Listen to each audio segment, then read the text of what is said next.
Oh, damn.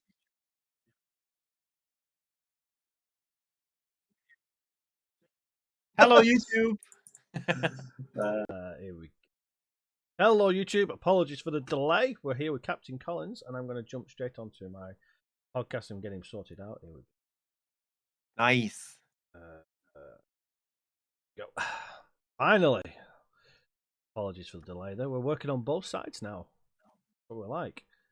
I just need to get. That is actually perfect. Yeah, that was kind of my goal also when I asked you. I thought about, man, I guess he's streaming on YouTube now more, and that would be amazing to have just both, like Yeah. covering both sides, Oh, and that would be amazing for yeah. you and for us, of course. Oh, definitely. Yeah, yeah. I just need to. I need to adjust so we can have the good looks on my camera now when I work it out. Do I need to do something? Yeah, yeah. I need to adjust. So again, I'm going to end up being a bit spaced until I figure out how to. But yeah, so how long have you? When did you start? how how long have you been playing X4 for? Oh, actually, I was very hyped about X4, and I cannot tell you why. But I started day one. I started playing X4 day one, when it came out, 1.0, Yeah, and so you left actually it. played it longer than me. I wouldn't say that if you take in the all the hours. I wouldn't say that because after 1.0, I think I played it for a week, and then I left it for, I guess, 2 years. Oh, so you had a third gap then. Mhm. I came back, uh, with Split Vendetta, but not the start of Split Vendetta. I think somewhere around 2.5. Oh yeah, yeah, yeah, yeah, yeah, yeah. So I you're think 2.5 was the start again. yeah. So I did yeah. So I did split Vendetta as well. Then I kind of did the same as you. I had a bit of a break, and then kind of picked up back on it. Split Vendetta was pretty much kind of like already on a good swing. Mhm. There we go. Look at that. Perfect. Apologies for all the throwing around here, peeps, but yeah, we had some issues with OBS. But we're set. We're good. I need to watch your stream. Yeah. Now I've got me on every screen, and I've got you on every screen, and everything's good. Apologies, Ah, everybody, nice. for the delay. So we're there. We're getting there. Oh, you put in names in there. Oh my god. Now I Hey, need hey, names. I've got I a. need names too. Hey, hold on a second. I'll send them to you, so you got This is them. We're professionals, honestly, people. We're Yes, professionals. we did that for decades. There you go. But yeah, I have a guy. I know a guy. I know a guy. Hmm. And you were like, have you got graphics for it? I was like, no. I was like, guy, my dude, do graphics now. He's like, how long have I got? 5 minutes. Are you shitting me? So yeah, it was a quick flyby. So a massive thank you to Hightower who I sorted me just out. do that on stream. Now we're all the rugged gamer. Oi! I sent you through on Discord the two things.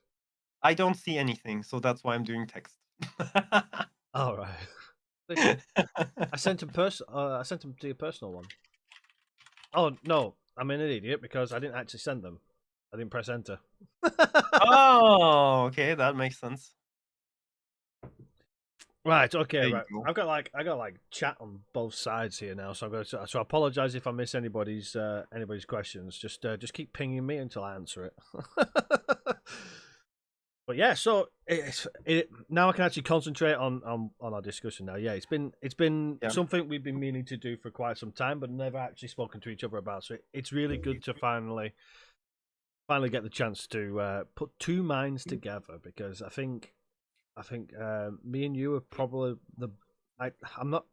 I don't want to. like step on anybody's toes here, but I think we're probably the bigger two to cover X4 in terms of like Yeah. how much we cover it. Although I don't know if you've seen it, but there is one stepping up the game. Did you saw it's another creator? I think he just started last summer covering X4. His name is JK Gamer or something. Oh yeah, Anyone yeah. know that? I think I know what you mean. There's also what's the other?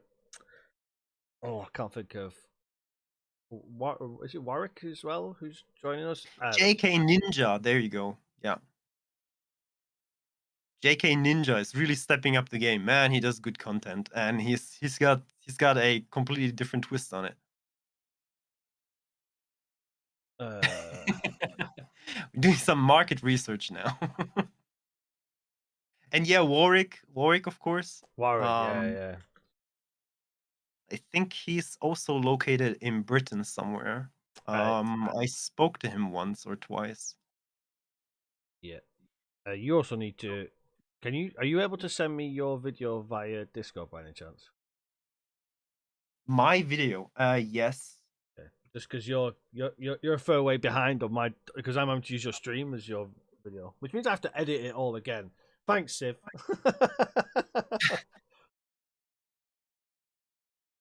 Is that okay? Yeah, that'll do me. Yeah, that'll do. I can use that. Okay. Pop out. Oh, make it big. Then I've got to say something for me. Hello. Yep. I am not the Rugged Gamer. The Rugged Gamer is this wonderful person right here. Wonderful. Yeah. People would argue. People argue that I paid you to say that. What? What? No. How do they know about my bank account?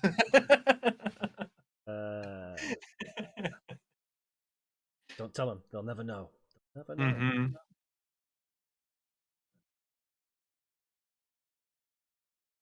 Oh. Right, now I've got to readjust it all, but at least I can see your face and it's in time. So there you go. Cheers for that.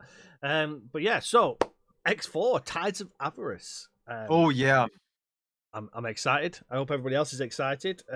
It's nice to actually talk to people, talk to yourself, and have people with us who are all interested in X4, which is amazing.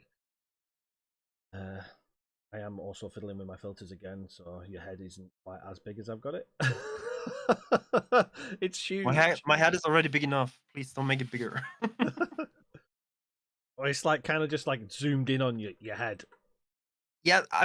So Tides of Avarice. It's this time I have to say it's really mysterious, isn't it? Because well, you see, we as creators, we really do not have that much info. You see, I have to say, last time with Cradle of Humanity, I think we were better informed. Well, we kind of knew, didn't we? Because I mean, the title was Cradle of Humanity, so we kind of knew we were going back to, you know, Terran, of some respect. We didn't know, exactly what it was, but no, but we did have more of an idea, definitely. Absolutely. But I have a theory here, and bear with me on this one. But a tide is oceanic.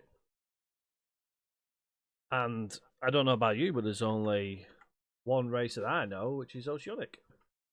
No, that is I 100% they're not working on Borans. Are you sure? 100% they're not working on Borans. 120%. Okay. Absolutely not. Like the only thing that they ever worked on Borans for X4 is for their art book. Yeah. I don't know if you've seen it.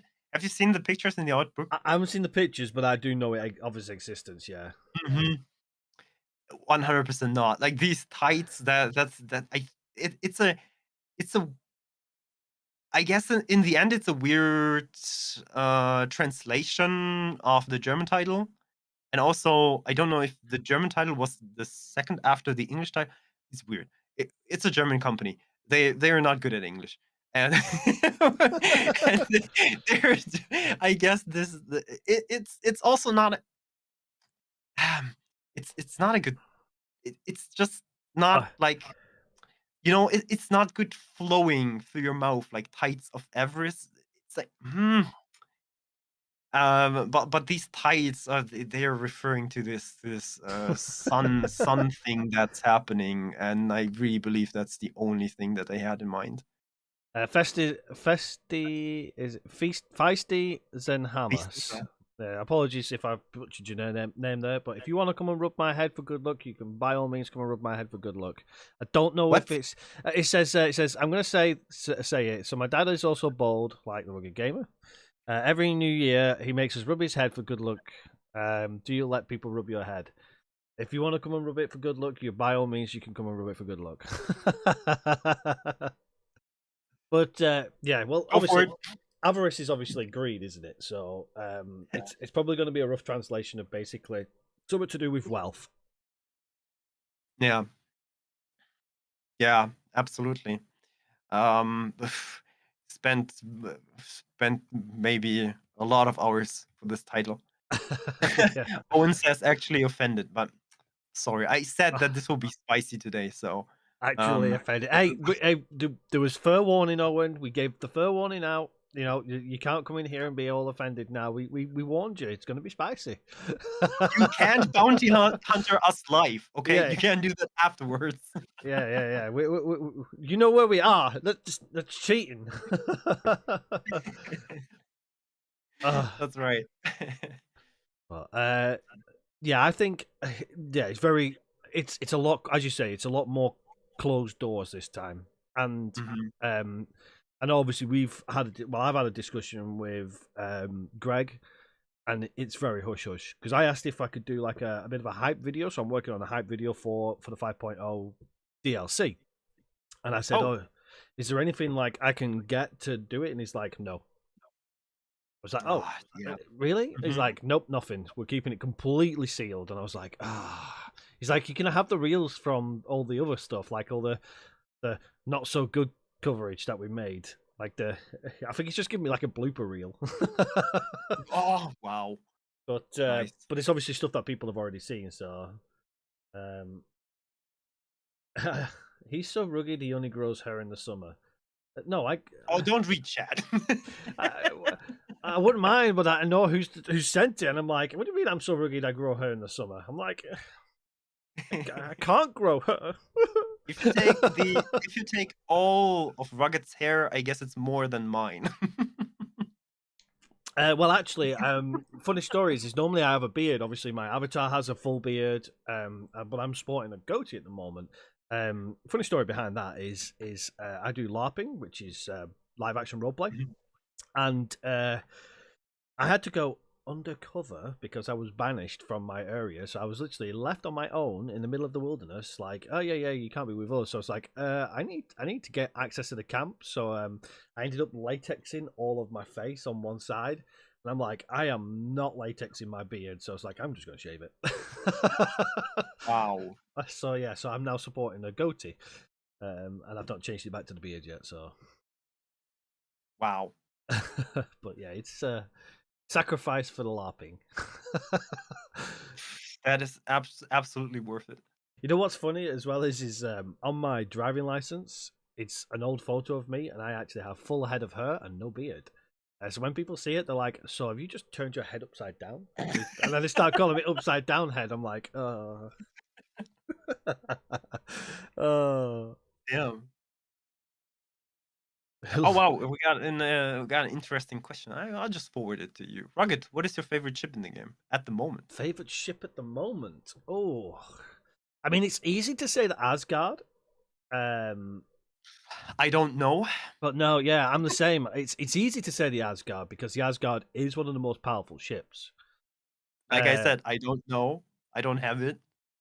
do you not have it? Hold on. Yeah. I'm gonna load up Last my. time I had it, I had access to it. What happened?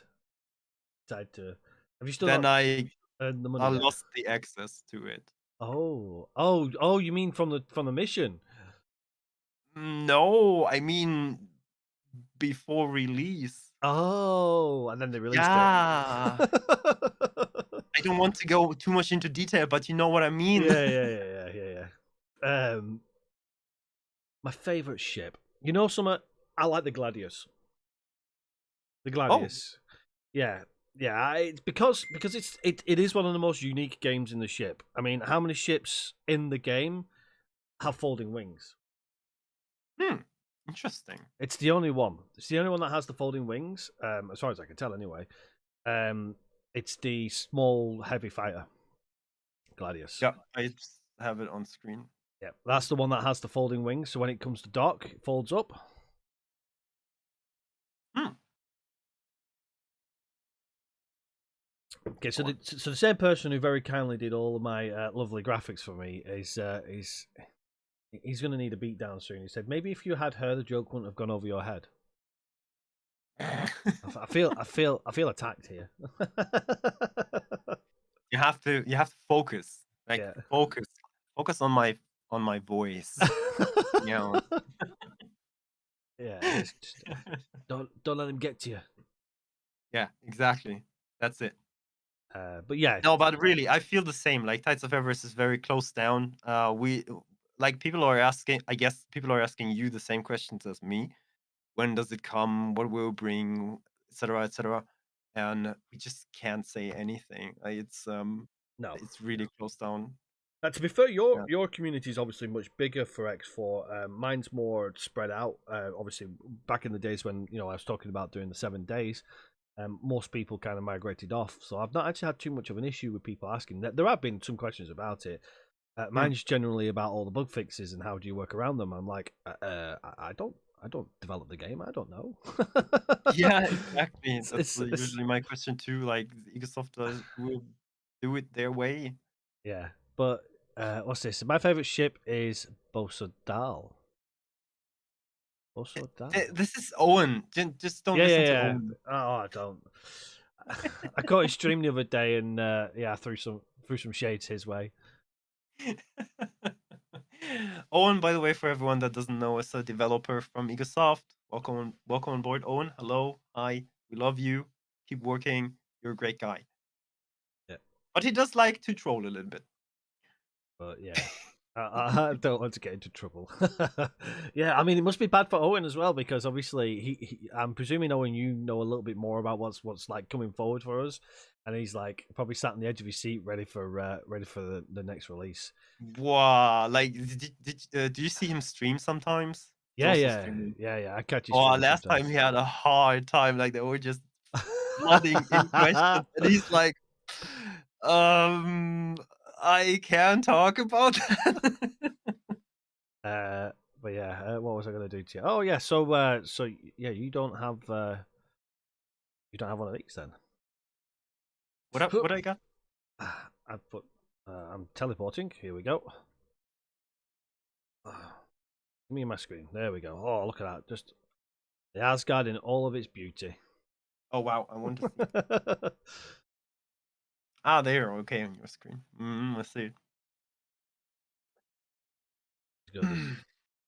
But you see, as I say, she's massive. She's got a major cannon on her, but it's the finesse of the smaller Gladius. hmm Yeah, that's just so you can see what one looks like. You might get one day. I'm working on it. I'm saving money. I have the wharf. do, I do, have everything. I'm do, missing the blueprint. do you want some money from me? I got 1.9 billion. Do you still play the same save game all the time, or do you change save games? So this one's been the Terran one, and because I've enjoyed the Terran so much, I've kind of stuck with this one. Whereas normally I do jump between them because obviously I did the free play. I did the kind of Terran start, but went to the split and got all like the rattlesnake and all that lot, and obviously played with all their ships. And I've obviously done the Argon start and stuff like that. And I did used to like kind of bounce about a bit, but yeah, I've really enjoyed playing the Terran one, so I've stuck with it. Plus, it's been a real big challenge because straight off the bat we're at war with pretty much everybody. I was like, Oh, I'm not satisfied with like one or two enemies. I'm an enemy of everybody. Only the Taladi is my friends. Yeah, the only ones to trade with. Yeah, literally, Because I yeah, play Talati. yeah. They're literally it's the Ministry of Finance as well. So it's not like no, it's not. Sorry, it's the actual Taladi. Because the Ministry of Finance are enemies, and then I've just got the Taladis and obviously Hatik Bar and stuff like that. So it's like I'm limited to what I can buy here. I'm like So everywhere I go, I just end up getting blown up. It's quite funny. Ouch. How we doing, Ouch. guys? Welcome to the streams. But yeah, Hello, YouTube. it's fun. It's really fun. But yeah, I've now got 1, 2, 3, 4, 5, 6, 7, 8, 9, 10, 11, 12, 13, 14. Yeah, I'm What are you sitting on. counting? Your Asgards. Yeah, I'm sitting on about 20 Asgards. 25. Wow! It's not overpower. What are you on about? It's not overpower. There is nothing like overpower. Yeah. You can't have enough. You can never have enough. But yeah, profits, Do exactly. you play with mods? I have. I have played with mods. This save is completely mod free because someone lied to me. So obviously Oh. for the multiplayer that we shall not discuss because it's not here. For the We can discuss it, but well, yeah, we can again, we have nothing to say. yeah. So obviously, where's my thing for Do you? you have something to say? Yeah, where's my goddamn multiplayer? Oh, okay. Where's my multiplayer? I want my multiplayer. No, so obviously when the multiplayer was announced, we basically the message I got was if you play modded, you can't play multiplayer. And Exactly, yeah. I was like, yeah, I can't I can't I can't do that. And I was like, I had so many mods, I'm like, yeah, I'm gonna have to turn all these mods off and restart. I was And playing who with like lied 8 to you? mods. You said someone lied. Well, there's no multiplayer. We are like, oh yeah, we'll have multiplayer. And I was like, then there's no multiplayer. Oh, that's Yeah, actually the reason for me too why I started a new game, because I wanted to have a, non-modified game. yeah, exactly. And I had this damn weird, day 1 beta bug where my game got modified, although I had no mods on. Oh, really? Mhm. Oh, damn. So I had to start out again after, like, I don't know, another 100 hours or what I put in. Oh no. Yep. Oh no. Well, I'd cry. Mhm. I'm like I've just literally like saved and reloaded, and I'm on 64 days of playtime. I'm like, if I have to restart, I'm gonna cry. I'm just gonna like rip my hard drive out and be like, no. Did you backed up your save files? Oh yes. Oh, I definitely backed up my save files. That's good. I Oh think I my got about god. 4 different backups. So I was like, I'm not losing these. No way. In 4 different houses, right? Oh yeah, yeah. So if one house burns down, then there's another house. Exactly. uh, but yeah, Wow. yeah. Sorry, yeah. My apologies. It's not a multiplayer. Yeah. The concept that we were told is basically multiverse, and where you have one solid central core that basically you send ships to, and like a bit like the ventures, but rather than going into other people's games, but it goes into central, so your efforts help like over a global scale. Um, but yeah, we were looking forward to it. I was kind of I think that's kind of my thought process of coming to you was like, hey Cap, we should do something here where there's like YouTuber versus YouTuber or something like that. You know what I mean? Like when they brought Hmm. it out, but we never obviously we've not had it yet. I am hoping 5.0 brings it, and I'm hoping that's why they've held it back because it'll work well with 5.0. Well, who knows? Who knows? I can't see it coming in 5.0, if I'm honest. You can't see it coming. Mm-mm. Mm. No, because, like, from all the leaks, we have, you know the Careful, Discord. careful, We have the spoiler channel. Yeah, yeah. And there are some very smart people who scan data files, and I guess from what I've seen, and I really do not want to spoil anything. But from what I've seen, there is so much coming and there is so much work to put into that I think 5.0 will not bring multiplayer. Not yet. No. To be fair, I think what they've done so far, with the 5.0 beta that we've got now, I like the changes and everything, and I think we should definitely discuss some of the changes that they've made. Hmm. Yeah, I kind of agree with you. There's been a lot of work, and obviously with the current climate of things at the moment, it doesn't surprise me that it's not going to turn up. Yeah, It's I'm just bringing up some this. um so I don't know whether they've not announced the official release, have they, for it? They So, release what? for the Tides of Avarice. When they release it? Yeah, they've not actually done an official release date yet, have they? No, there's no official release date. The only thing that Greg once posted officially was Q1. Q1, yeah. Hmm. So there you go. So Q1. I know what that's. Making a slight adjustment. Oh no, I broke it. Sorry. So yeah, Q1. So anytime now till March or April if it I gets would pushed guess back. so, yeah. What wasn't when was Split Vendetta? Do you know that? Ooh. Does anyone in chat knows when Split Vendetta came out? That was delayed, wasn't it? I don't know. That's why I'm asking. I'm pretty sure that got delayed, if I remember rightly.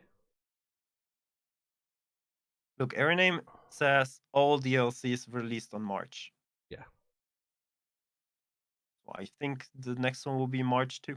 That's a good date. It's I guess it has got its release window. An official, unofficial. Unofficial.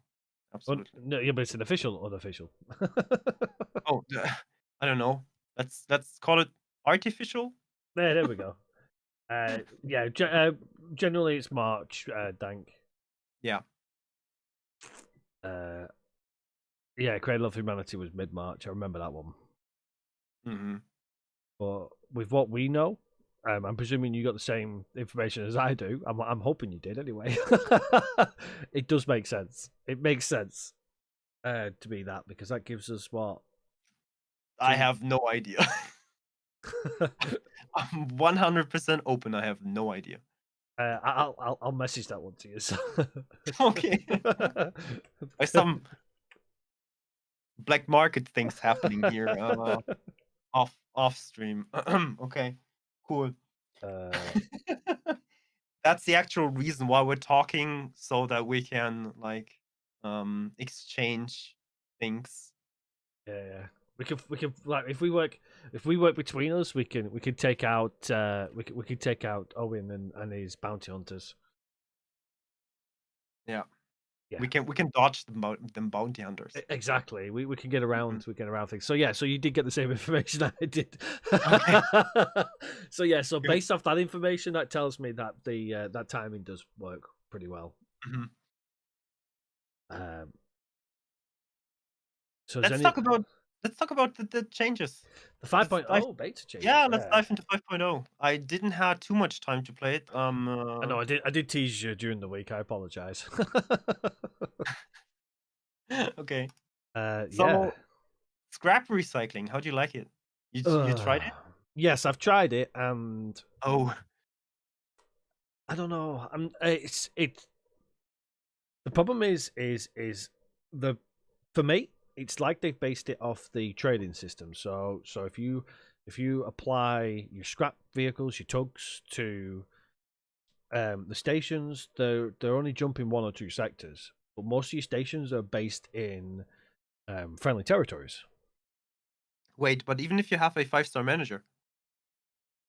Yeah, I'm talking like you've built a brand new station. The likelihood of you Mhm. having a 5-star manager is very slim. So you're probably going to get a 1 or 2 star manager. So you're only going to get the two jump Yeah. limit. Obviously, you know, once you've got your 5 stars and you're talking, you know, further afield, but still, if you've got your scrap yard, So you have your scrapyard. You built yourself in the middle of Terran territory. You know, like take Jupiter for example. And I'll pull it up on my thing here. I'm sure you can do the same. So if you, where are we? Cat might freeze. I apologize if he does, but oh, he's not frozen yet. And so obviously, if you're Jupiter, so you're taking 5 jumps. So it's 1, 2, 3, 4, 5 jumps. You're in second contact. I'm already taking over Black Hole Sun and Grand Exchange. So if you're getting that far afield and you've built yourself in Jupiter, your scrap vehicles can't reach. Even on a 5-star manager, they're going to struggle to get to the front lines, and that's where all the abandoned vehicles are going to be. Mm-hmm. So that to me is, I think it's broken. I think you need to be able to anchor them. So, for example, if you've got your fleet moving into further afield, like say for example, like let's get a really far field, Matrix number 9, which is literally the top of Taladi territory. That there is never going to be reached by any of your scrap yards. So you need to be able to anchor the subordinates to to Matrix 9, so that when your fleet moves in, they know to go to that area, look for the vehicles, and then pull them back to your scrapyards. And I think that's the only way it's going to properly work, in my opinion. That's obviously my opinion. Did you try it already? The wait, there's an auto behavior auto scrapping something. But is this bound to a radius? That's Like, for, the. Is that where you just get the tug to like almost like auto mine? mm-hmm. I haven't actually tried that.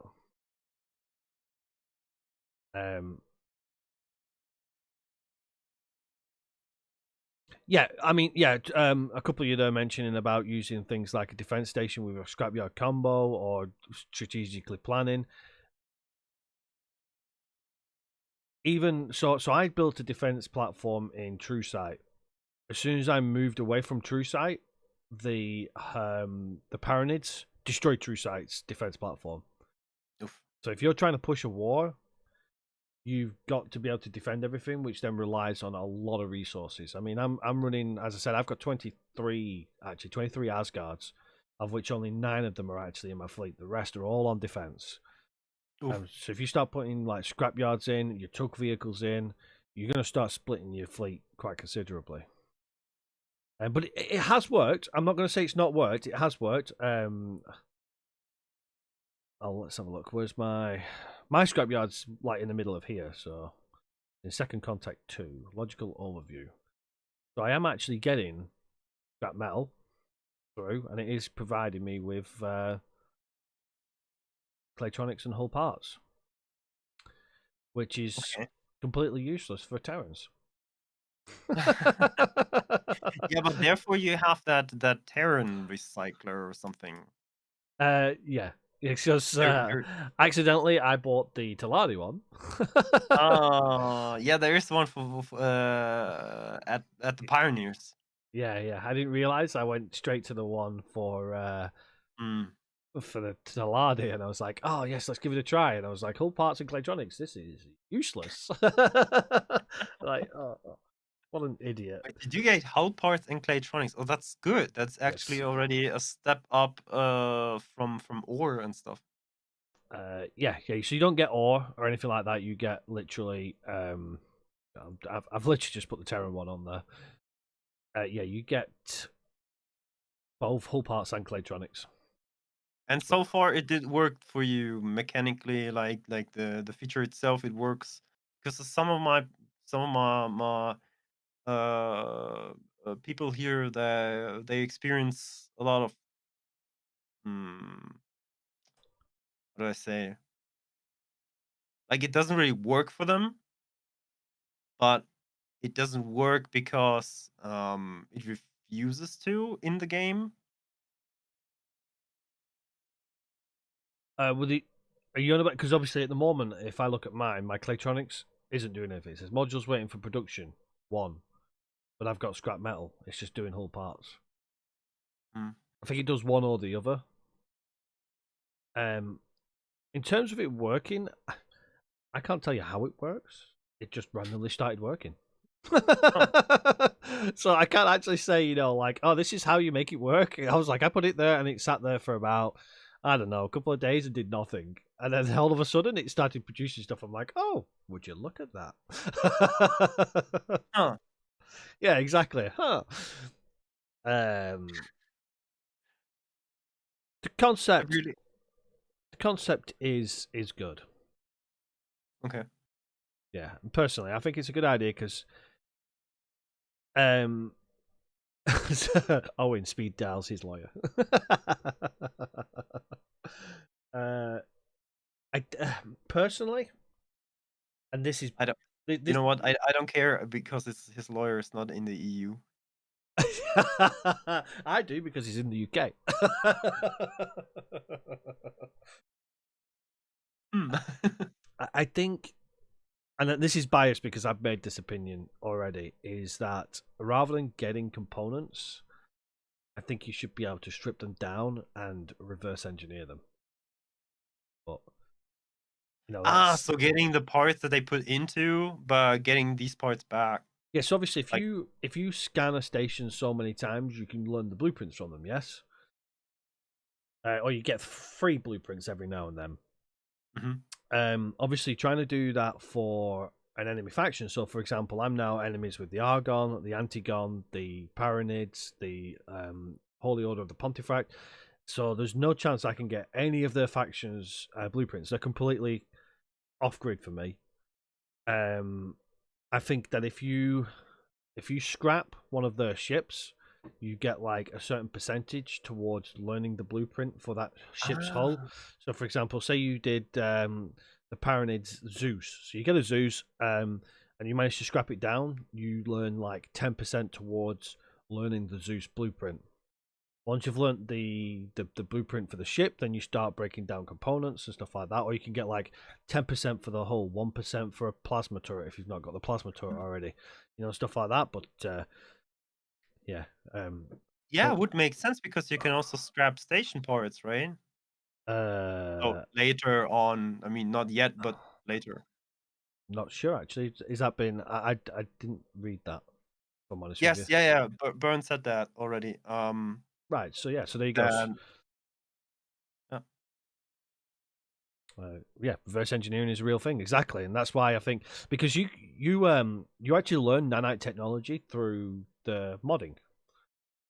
So when you want to increase I think it's the whole mods, you have to learn nanite technology. Mhm. So I mean, there's no stretch to say you can reverse engineer because as you say, it's a real thing now. Station capturing. Yeah, not capturing, but you can scrap them, station parts. Yeah, I also don't think station capturing is really that big a deal. Because if you've got the forces to capture a station, you're more than likely got the forces to build the credits to build your own station anyway. Yeah, yeah. And also, even if you think about station capturing, like you would need so many people, and we're just lacking the ships for it right now.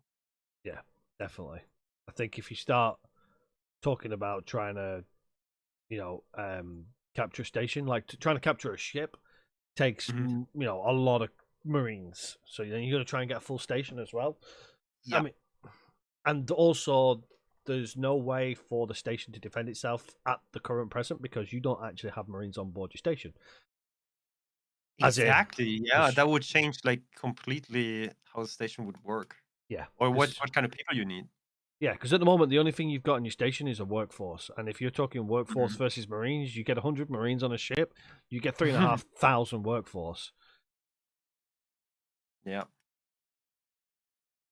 What more interesting if you No, want? but learning the blueprints, that's a very nice idea. That's definitely. I mean, you're breaking down already the parts, you're breaking down already the ships, and why not learning from that? Yeah. Yeah, as I say, I did mention to Greg actually about that, but obviously they probably got 1,000,001 ideas that they've already got. So I was like, it was literally so when he mentioned about the beta coming, the 5.0 beta, and he mentioned something to do with scrapping, I was like, oh, is that reverse engineering? He's like, no. Like, fine. Um, only thing you hope for. Yep. It's the only thing I asked for, as if the game didn't put it in for me. But But I scrap. thought that I thought that they would break it down even more, that you would get, like, really basic stuff from these ships, like ore and silicon and stuff, but not the parts itself already. Well, you got to think about it. If you're breaking down a ship, you are going to get whole Mm. parts, aren't you? You're not going to get the raw materials. Um, Yeah, if you ever played the Shipbreaker, for example, well, that's yeah, a good example. that is a pretty good example. But you're Mhm. breaking away big chunks of it. So it's an argument to say that you could actually then reuse that on other ships. Absolutely. Absolutely. Yeah, I guess they had to think about it, something that is an addition to the economy at the moment. Well, let's say in addition to the resources, but also do not break the economy because not everyone will buy the DLC, and but everyone needs to be at the same level, so at the same state of the game, like with recycling and things, because they don't want to work on more than a single version of this game. I was addressing that already in my streams when I said that even though they bring new things with the DLC, they also have to change the base game that way, so it works for everyone, right? Yeah, They don't want to leave people behind, and they couldn't, for example, give you a new resource that you only get when you're scrapping stations or something, because not everyone will be able to scrap stations. And the same, I guess, the same with reverse engineering. Like you would miss out on that feature, and it would maybe be a too huge of a change between the people that play with the DLC and the people that don't play with the DLC. That would be another thing that would maybe even change the core game too much. yeah, definitely. Just to point out someone on my stream, this isn't an MMO. Remember, this is a Yeah. stretch. This is a simulation-based game, so there isn't actually an MMO aspect to it. Um, there's the RPG aspect to it, if you want to go down that route. But yeah, the MMO certainly not. But what to expect to come back into X4? A lot of pirates. So many pirates. The Kark are all over my system now. So they've definitely boosted them. But if you've played X4, I think this update has been the best one they've done this beta. The 5.0 yet already. Yeah, I think it's been their best update personally. Wow. Okay. I think the 4.0 update was great, but it came Yeah. with a lot of things that people didn't like, but were needed. I was one of these people where obviously I was having a discussion with quite a few people, and they were like, "Why have they done the mining nurse? It's horrible now. I'm not playing the game." I'm like, right, look at how it was to how it is. It's a simulation, so you're simulating a real universe. If we leave Earth, you're not going to start mining rare elements in Earth's atmosphere. There's nothing there. There's a bunch of fucking satellites spinning around doing bugger all. You know what I mean? But you know what I mean. And then the sun changed. If you're at Mercury, you get 680% boost to your your energy cells. Yeah. It all made sense. It all made sense in an aspect for a simulation. No, there's no online at all. Even when they've brought when their plans for bringing in multiplayer isn't online. It's think multiverse. Your universe is always your universe, and then you put into a central universe, and that then has a different kind of concept. That's the multiplayer thing that they're planning to bring in. When we last spoke to Burned. But yeah, so going back to what I was saying about the whole 4.0, you had a lot of upset from it, a lot of broken games from it, which was inevitable. You know what I mean? It was inevitable. Hmm. Now that 5.0's come, they've been able to address that without actually changing any of the system changes they made with mining. So now your ships are, instead of just floating around looking at the rock for half an hour, they're actually mining it. Definitely better AI mechanics and stuff like that. But yeah, personally, that's how I find it. And yeah, I reckon it's the best one they've done. I'm not talking in terms of like release of ships and stuff like that. You know what I mean? that's obviously partially the down the DLC and stuff like that. But personally, in terms of game core mechanics, I think they've done a very very good job. You think they will stay with this longer? I was asking. I was getting asked that question lately a few times. Like how long will they stick with X4? And I think it will still be some time. Um, no apology needed. Honestly, it's there's been a lot of back and forward about the multiplayer thing, so there's no apology needed. Your thing there, Burns mentioned this in the. Remember the interview I did with him? I asked him the very same question. Like how long Mhm. are you going to stay with X4? And I know he gave me an answer, but I cannot remember that answer. But I'm pretty sure he said there was at least two more DLCs in it. Um, That I think I asked him that, and he's always like, um, we can't really say. yeah, We yeah, don't yeah, know how long this will take. We're working one step after the other. Um, they are undecided. yeah. Yeah. I think he said at least two more, but I think he basically said the same thing. He's like, how long's a piece of string? Every time Okay, they have lots of ideas, they come up with 10 times more. absolutely. I mean, they also have some good writers there. But do you know that there are books about X? Yes, yeah, yeah. I Have haven't you read. read? I'm not gonna lie, I haven't read them, but my my Ah, my log of books is extremely long at the moment. okay. Because I have a friend who's an author who's been writing some new books that I keep promising to read, and because I've just Wow. been so busy with work, I'm like, yeah, yeah, yeah, yeah, yeah. But have you read the end of it yet? And I'm like, no. Some of my third book's coming out soon. I'm like, okay. Is it on Audible? No. Well, that's a shame because I drive for work, so it's like I can listen to an Audible, but that's about it. But it's on my list of things to read about because I do like the lore. The lore, I think the lore in the game is brilliant. Yeah, Personally, and I hope that they're bringing more of that because that's also a point why I stopped playing with in 1.0 because it really felt the way the game is called. It was a foundation and nothing else at that time. You had like all these game mechanics. And they didn't really lead to any story. They didn't really lead to anything groundbreaking or something to explore or whatever. I was never the guy that was searching for these timeline things. I not me I neither. still Yeah, no, I I know. don't know Yeah. how many you have. I believe you have all of them. I No, have no. maybe a handful. I think I got about three or four. Oh wow. I have got hardly any. I don't go around. You're on about the data vaults, aren't you? Exactly, yeah. Yeah, yeah. No, I've spotted a couple of them. And I'm like, okay, right. So, and then it takes me half an hour to try and figure out where all the blue buttons are. I'm like, oh, I'm done now. Yeah, but that was one of the things that you could do at the start. They were implemented already in 1.0, and yeah, you were I've doing this because of, content. But after a while, I felt like, okay, X4 just lacks yeah, stuff to do.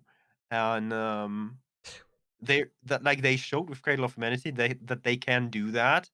They can tell stories. They can do things like in-game cutscenes and stuff. They can tell funny stories with with the Talati coming into the Terran sector and stuff. yeah, yeah, yeah, That was freaking funny. That was exactly like you would think this would work out yeah, definitely. perfect. And I hope for more of that kind, so that they're keep working on the core mechanics, that they work good, but on top of that, like, give us lore, Yeah, give us yeah. meaningful things, give us like um the office that we got right now, Love it. another edition, right? We It's so finally simple. It's so simple, but you walk in, you're like, I've got an it office. is. But the first time you Amazing. walk in, the first time you've seen this thing, and I guess so many people will be blown away when they update their 4.0 game to Yeah. 5.0. They walk into that office and will be remembered of all the things that they achieved in the game. You know one thing that you'll always remember when you download to 5.0? We've got chairs. We could sit down. Oh god. Like I I remember. said chairs in that one video about 20 times. I was What way does this chair? too What does oh this chair god. do? Do these chairs do anything different? And then you like from one chair to another chair to another chair, and you went, they're all the same. And then we were all like, no, Cap, they're all different menus. I'm like, wouldn't it be cool when every single chair opened up a new menu? Every chair opens up a new menu. Like, oh god, okay. Yeah, I was just chuckling. I was chuckling. I was like, yeah, he's gonna find out. And then you were like, oh, wait, hold on a second. They I are just all thought different. I just thought that I left it there in this menu, Yeah, and then yeah, I came back to the same menu, but then I realized, oh no, it's something else. yeah, yeah. No, I don't know why. I really don't know why people don't like my idea that you can only access the map at chairs. uh, Oh I get your boy, point. I I can get your see point. the pain. Yeah, I get your point. I can see what you mean, and I'm inclined to agree with you to some extent because you don't walk around and just go right. Let's get my map out. But in theory, you would still have something like a data pad or something like that, so you can still access. Maybe have it where you get like a simplified map. So you like, but then yeah, if you're going to upset a lot of I get people. it. I Maybe get it. We maybe have, you might need to start dialing your lawyer. maybe I should lock my door at night. Yeah, definitely. Yeah, I think you're gonna have a few people knocking on that door. I think I think even Owen's back on you again as well. So yeah, he's gonna come hunt you down now. Oh, It's like, oh, fine. you want chairs? You want chairs for maps? I greet him with a cup of tea. But I get it. Okay, we have wearables and we can access the map everywhere. That's fine. I get it. But yeah, I can understand your concept though. But yeah, I'm not going to agree with Captain Collins, so I'm safe. But yeah, No, but really, the chairs. It's a good thing that they added it. Just it was always something that bothered me, not because it would give the game any more meaning, but it bothered me because it felt just so stupid that I can't sit in a different chair. I agree. I think little teeny things like that make the biggest impact. Like as you say, the office. The new corridor was nice as well. So you ended up in a different corridor rather than the same one that you always entered. Because you used to have it where you just have the same corridor. It's either left, right, or straight ahead. That was the only changes. But then when you got the new office and there's a couple of the like reps entrances are slightly different as well. It's like, oh yeah, this is different. This is nice. It's like not every corridor is going to be the same. Like even your modules are different. So why would the corridor that you're in that module be the same? You know what I mean? Yeah. But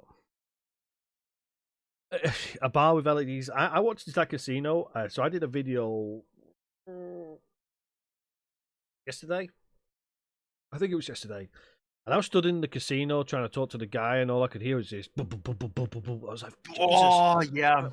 I'm like, yeah, I get. We're supposed to be in a casino. Like, it's supposed to be quiet. Is there is there actually a different sound setting? Isn't that Casino no, I sound re settings. but it has got a different sound setting. It is a different volume, isn't it? Yeah, I like walked in. I was like, Is this a party room?" It's like it's supposed to be a casino. Like it's supposed to be like subtle music. You know what I mean? Absolutely different. Yeah, yeah. It's an absolutely different volume, and I haven't figured out which one it is. Maybe it's voice volume. I have no idea. 'Cause that's the only thing I got turned up to 100. Yeah, but it was quite strange because I was like, last time I was in a casino, I remember like sitting there and like I could hear people like breathing. You know what I mean? It was that quiet. And Oh. someone drops a chip, and it's like, where did that chip go? You know what I mean? Mhm, Whereas mhm. whereas I walked into that and I was like, disco, disco, party, party, disco, disco, party. It's Yeah, like, Las Vegas. yeah, yeah, yeah. Like I'm a what you call it? Like a rave or something. I was like, oh, this is crazy. Um, but it was a good addition. And I'm halfway through unlocking it, so that's pretty cool.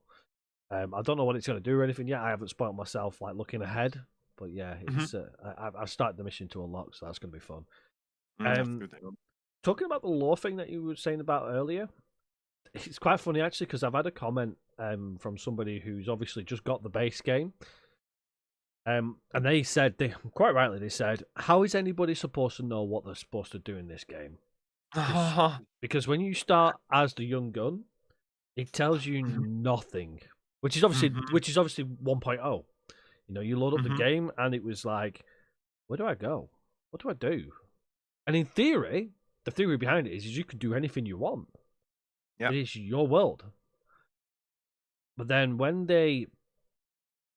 um when they then brought in the later stuff, the Terran one, them stories were monumental, especially for a new player. Personally, I think they were. Yes, You got the lore, absolutely. It was a different twist of a tutorial. yeah, they got the lore, you got the basics, and you didn't have to start chasing around looking for a random signal on the ship. Mm. Um, just a quick pointer, Klein and Frost. If you minimize your game, the game pauses. FYI, if you minimize it, it completely pauses the game. So Not mine. your game still runs when you minimize it. Yes, because I have a starting. What is that called? Starting something something in Steam. Um, This is by default, FYI. a launch. Yeah, that's by default. I have a launch option which is no CPU throttle and no sound throttle. So if I minimize my game, it still runs, and I also still get sounds. Oh, well, there you go then. I need it because every single time I tapped out of the game, it just froze and was completely quiet. And as a streamer, this is kind of awful. I'm not gonna lie, I completely forgot about them options. I completely forgot about them, but yeah, because mine used to run in the background, and then I stopped doing it, and I've left it on default just because well, I play it while I'm at work. So I obviously, for those of obviously who follow me, know I'm a HGV driver. So the past 2 weeks, I've literally had my laptop on my bunk behind me whilst I've been driving, and then every time I stop off at like a delivery point, I'm literally laptop onto the steering wheel. Right, let's get these accounts in order. Unless it's like I'm running an accounting firm here, and I went from 59 days to 64 days because my laptop ran for the full 5 days. Wow. Yeah, I was like, I unplugged it and it immediately died because I think I burnt the battery out. a a very well cleaned machine, I have to say. What, my laptop? Oh no, no, it's not. It's not. It's so dusty. It's unreal. But it's in the truck, so it gets filthy in the truck. Because I'll come in. Obviously, I like open the back doors of the trailer, and it's all full of salt and everything. And I'm like, yep, straight onto the laptop. And then I'm like, ah. It just looks like I've had my tea on this. You know what I mean? Like I've had dinner on this. I probably have. Yeah. um, Uh, go. yes, I can charge the laptop in my truck. I have an inverter, which then just basically plugs a plug into it. That was an investment that was very well needed, considering obviously I'm a YouTuber. I'm like, I need a laptop so I can do like editing and I can do updates and upload videos and stuff. I don't actually do any of the editing in the truck, but I actually used to remotely access from the truck to my PC, edit and then upload. But Wow. yeah, but yeah, an investment was required. A gaming laptop and some power supply. these Ah, these these are priorities. But when you're a YouTuber and a gamer, you know you've got to be thinking about your games before anything else. Work's just an inconvenience. absolutely, and especially when you're like traveling like you around. Shh, Aaron, Um, don't tell anybody. Shh. I'll have Owen's lawyers on me. so we were talking a little bit about the story. Do you realize? I guess that's a little bit. Anyway, did you realize that the stories that we got now with the 5.0 beta are only the stories that people get without buying the DLC? Yes. That's amazing, isn't it? I mean, there is already again that much more stuff to do for people that don't even buy the DLC. Well, yeah. I mean, this was again the same conversation I had um with Burned, was that, I said to him, I was talking about obviously the releases, and he was saying one of the things that they had to be careful with was you know, the fact that you're getting all this content for people who don't get the DLC, but then the content for those who do get the DLC, and where's the break between the two? You know, like, Hmm. and they're like, they were dedicated to providing all of this content for those who have got the base game, which to me, any game that you personally, if you take into account any of the current games we've got, I don't think any of them provide you with quite as much as what X4 does in terms of like space-based games and stuff like that. Um, take for example, Space Engineers. Space Engineers. Once you bought the game, you've got the game. That's it. Hmm. You want the next DLC? You buy the next DLC, and then you get all the components from it. Some games allow you to see the components from the DLC, but you can't access them. Okay. I think X4 have got a good mixture where they basically have right. So here are our loyal customers who have been with us, with the base game. Here's a tidbit of the next DLC, and in that they kind of go, oh yeah, I'm liking this, so I'm going to go and get the DLC. I mean, personally, that's how I see it. I mean, I'm an idiot. I'll just buy the DLC anyway. I'm like, I'm already sold. I've not even seen the game yet. Sold. I mean, of course. But No yeah, question for us. No questions asked.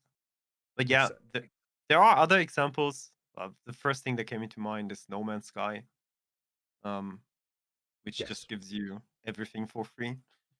yeah, yeah, definitely.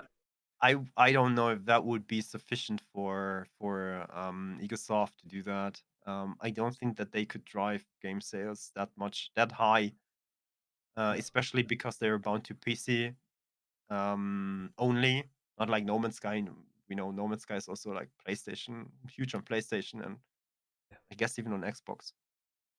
Hello, Alaska. How are we doing? Uh, yeah, definitely. I agree with you. When you've only got the one as well, it's like PC is it's got to be the sell. And I don't think it's much to ask for either. Like when you're providing the free stuff, I don't think it's much to then ask to say, well, actually, if you want the next faction, here's the DLC as well. But don't worry, we're not asking you to buy the DLC. You can play the game absolutely free. You know, and it gives you that option, doesn't it? You're not even left behind. No, Not even that. no. You still get all the updates. You still get the new economy. You still get stuff. Yeah, exactly. The only thing I don't know, because obviously I got the collector's edition, so I got the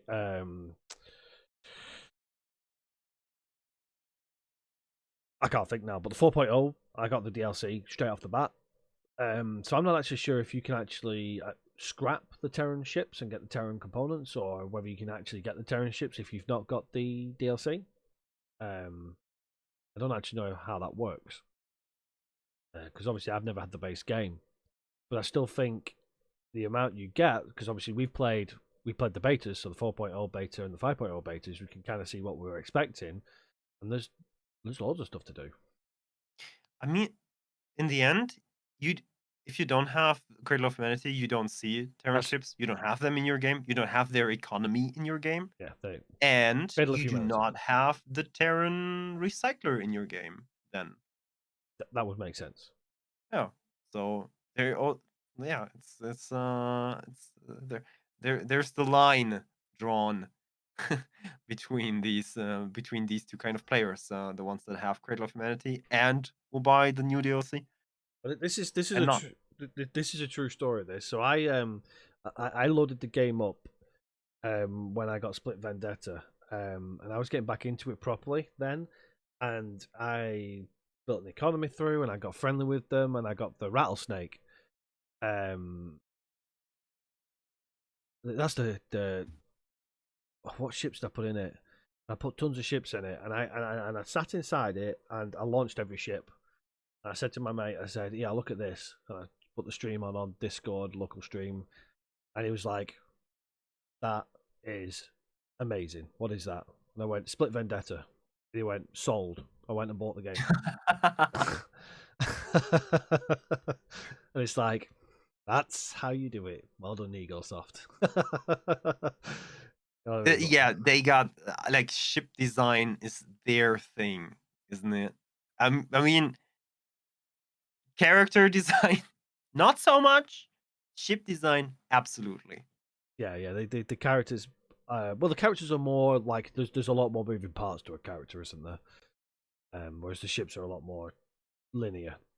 But yeah, Mhm. the designs of the ships are amazing. I mean, the only one. See, everybody always asks what your favorite ship is. What is your least favorite ship? My least favorite ship. Least favorite ship. Yeah. Can I say the builder? I mean, the build is pretty much the same for every faction, isn't it? Yeah, yeah, exactly. There's no changes to it. I mean, And if you not even that. I was in good faith when I bought my first builder, and I set that builder to find build tasks.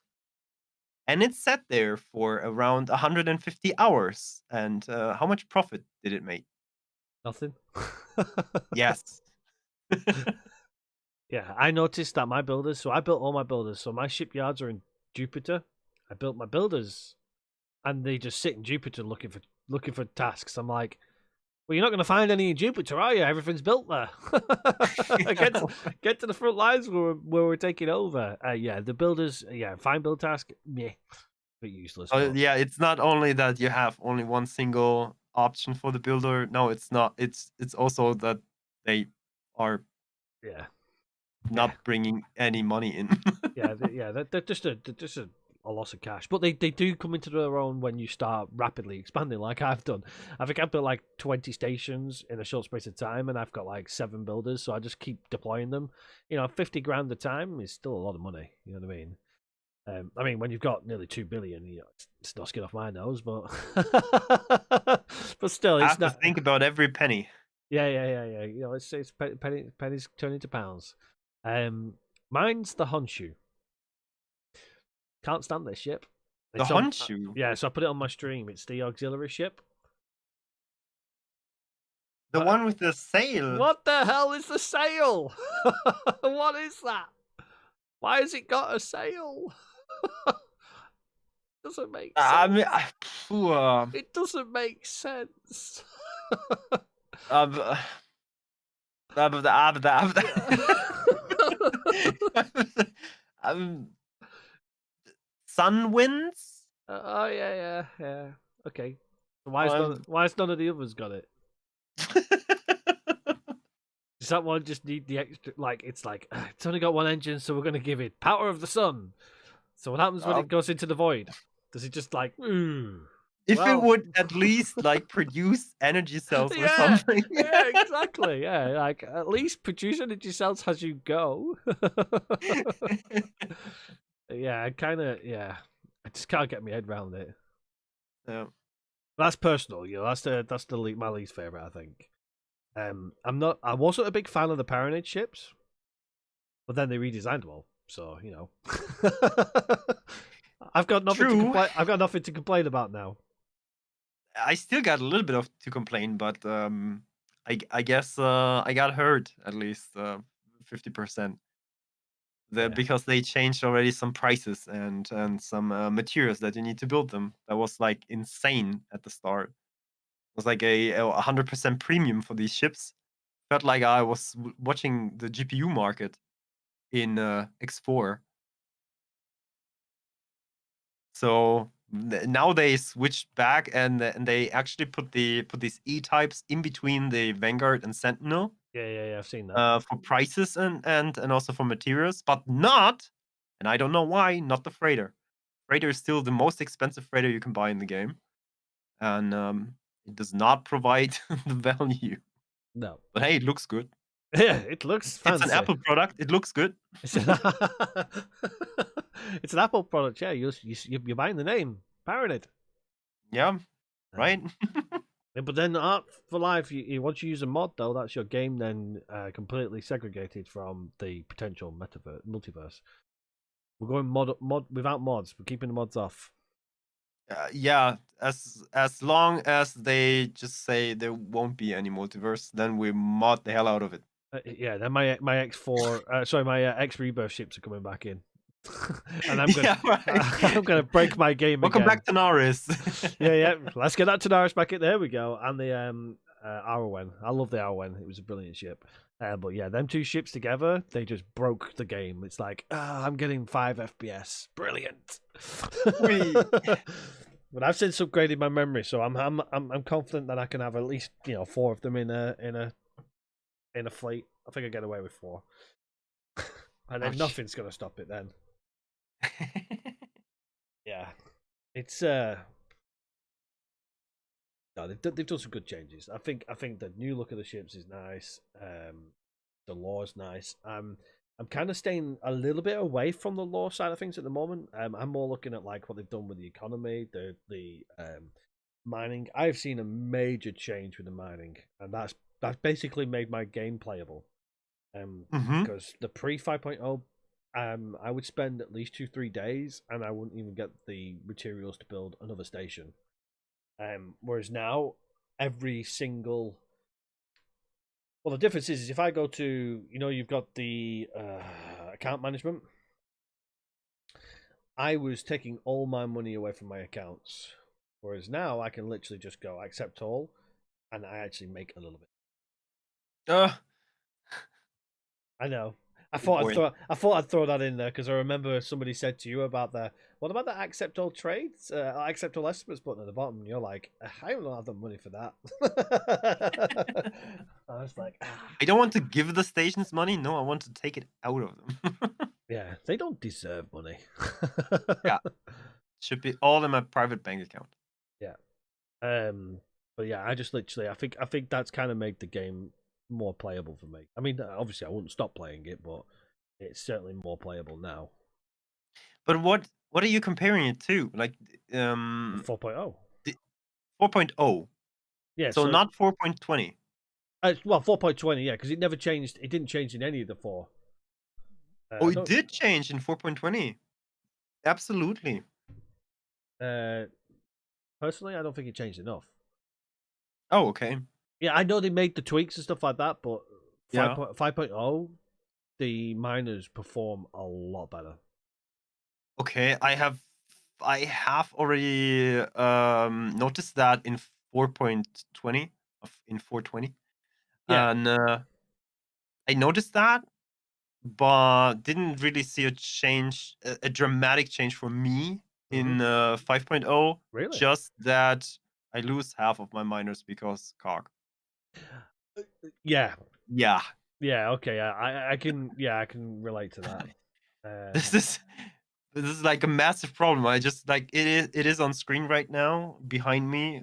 This is um just random system mining. Everything gets harassed. Uh, A lot of pink. oh yeah, you want to see something exciting? Have a look at my one. So I took over the whole black hole sun, and my fleet went on a random search around. Um, we'll catch up in a second, and then I found all this here. What is that?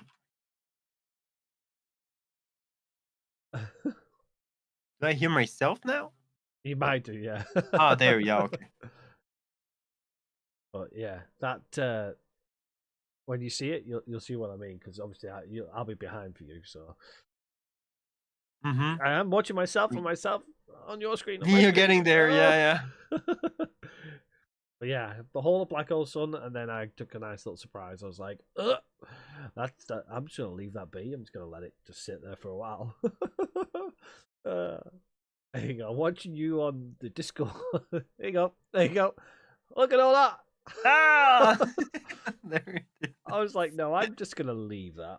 I'm not gonna play with that. There's like You know, 10. I thought that you could scrap these cock, and that would been awesome because all these mining sectors you get attacked by the cock, extra resources. Yeah, Unfortunately, cock are not scrappable, not yet. no. But every single sector I'm in with miners, there is literally yeah. There's more cack there, just cack there. It's like they just appear out of nowhere. Now, I will say there was somebody in my Discord um, who went on the 4.0 beta, went straight on the 4.0 beta with a like a fully working save that he'd obviously spent some time on, and the Kark literally obliterated the entire universe. It took over the whole universe. Yeah, he says he still gets nightmares now. So when 5.0 came out, and I obviously had a look at it, I was like, just FYI. So he got straight from 4.0 to 5.0. So he went. He was. This was the 4.0 beta when it was released. When literally day one of 4.0 was released as a beta, he went straight onto it, and then the Kark overrun his entire sectors. Everything just Wow. destroyed everything. So when 5.0 beta came out, and I obviously went straight onto that after back of my saves, I was like, just FYI, the Kark are a little bit more active, and he was like, nope, nope, I'm getting flashbacks. Nope, can't play it. I was like, good luck. And they're still only having M and S ships. Like, Yeah. come on. I'm just playing X2 right now. I guess you've seen it, Like a but bantha. man, they have like these clusters that are attacking you. Oof. Like the this sound of death, this beam they got. Oh boy. Oh yeah. It felt different in older games. Can what we bringing up? What the Kark? You've been having problems with the Kark as well. You should be Xeno/Kark Slayer, Owen. Yeah, what are we bringing up? what's, what's the problem in here? I think he's also having PTSD as well. Oh, you wrote the Kark logic. Oh, so you're the one to blame. Ouch. Oh, now we've got a finger to point. I wouldn't have said that. No, you just painted a nice big target on yourself there, Owen. You might want to like get that speed dial going, or go into like hiding or something. Maybe the Mandalorian might be available for you. Has left the chat. I like how you just casually read my chat. I don't even have to do anything anymore. I'm kind of. I'm If you just sitting notice, here. yeah, if you notice, my head flicks from one side to the other because I've got my chat on one screen and I've got yours on the other, and I got you above me, and I'm like, what? But I'm trying to Okay. keep up. Okay, crew. Let's read YouTube chat. No, the YouTube chat's dead. Like a banta. Who's Like a this? bantha. Jedi. Oh, nice. Like a bantha. There you go. Amazing. The Art for Life. Workers don't deserve a wage in X4. I don't think workers have a wage in X4. You simply buy them. They are Time to fetch the inventory. pitchforks. What did I? Can anyone repeat what I said about workforce? Well, what there was a very good sentence I said about workforce Workers are and interns. nah, even better. Because I'm playing a Teladi at the moment, so I have a different view on X4. That's why I treat my company a little bit different. Exactly, yes. Worker, you don't pay for workers, you buy them. They are They they are are property. property. Exactly. That's my Teladi way of doing things right now. If they introduce workers don't deserve wage in X4, read me that. There's a mod for it though. And I don't know why people are doing that to themselves, but there's a mod for it. Well, some people want to try and. I mean, you're giving them food, so I mean, pretty much slave labor, isn't it? It's like that's what you do for slave labor. You just feed them, and it's like, oh, this is. Ooh. Not only that. I mean, look at that. The Terran workers do have football fields. They have swimming pools. Yeah, I mean, they they've got a have life of luxury. gardens Yeah, they definitely have a life of luxury. in space. Yeah, exactly. They now even get casinos. What else do you need? Yeah, it made me laugh because obviously, spoiler alert: when you get the mission to unlock it, the conversation you have with the woman that turns up when you start the mission, Yeah. um, and Bosatar, Owen, when when it's like, so we need to punish these people then. I was like, what? Why would you go straight to punishing them? I guess he got a little bit out of character there.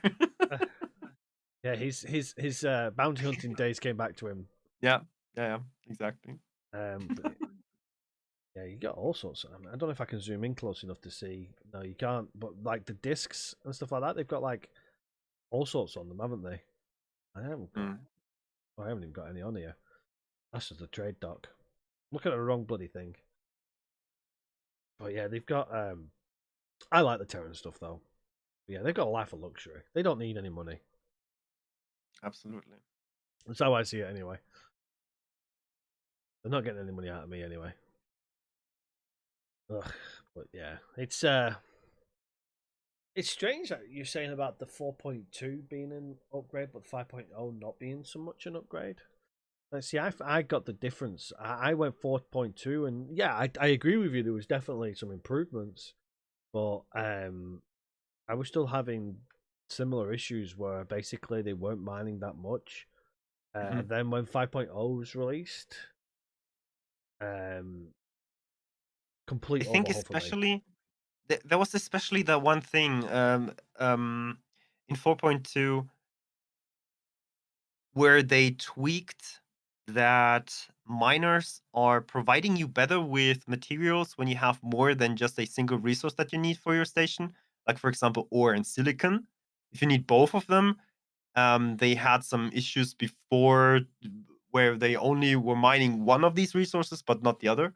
Yeah, And they managed to change that so that they're bringing ore and silicon into the station, like both of it as much as you need, and that changed a lot for me. And I guess that's what that's what's stuck in my head, that mining got better because from one day to the other, stations got the supplies they needed.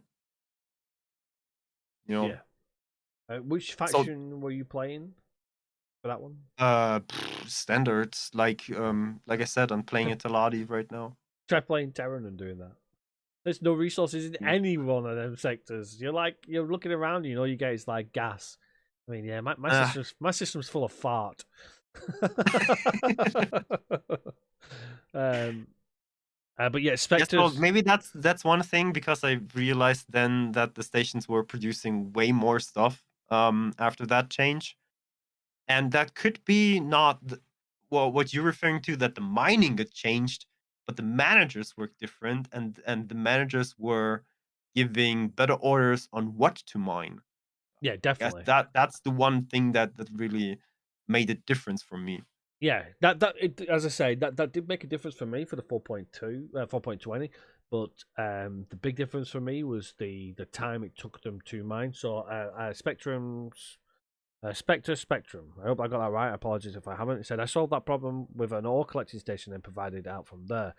I did a similar thing where I built in Getsufune, which is obviously one jump away from the asteroid belt, which is also one jump away from the void. And at the time, I was pushing the void, and I built a big station in the void.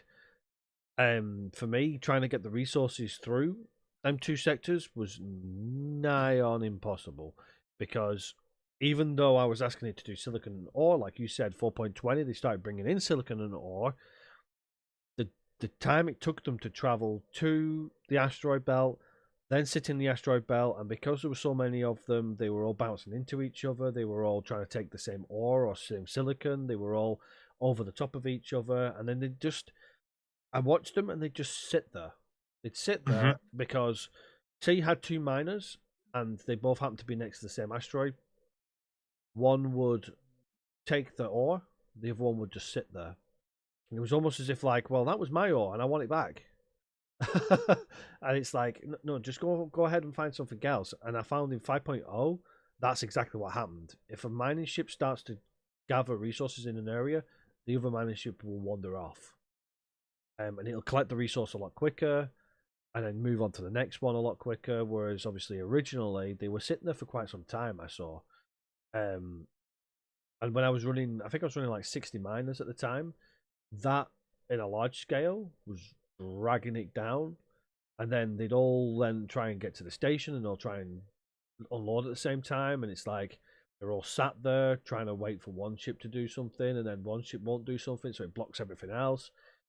As soon as 5.0 came, they're in and out like a yo-yo, constantly in and out, and I'm like, Okay, wow. For oops, I can't change that. No, you're back. For what resource we're talking? You're talking about ore, silicon, because like or in there's a silicon. massive difference, right? In what sense? Difference in?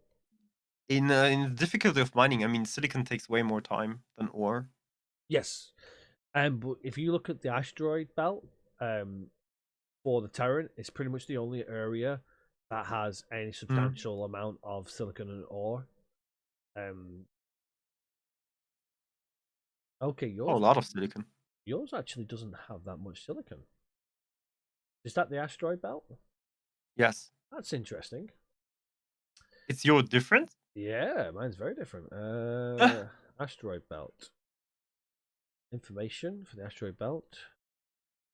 Natural resource. Now you went to the encyclopedia, didn't you? Yeah. Galaxy.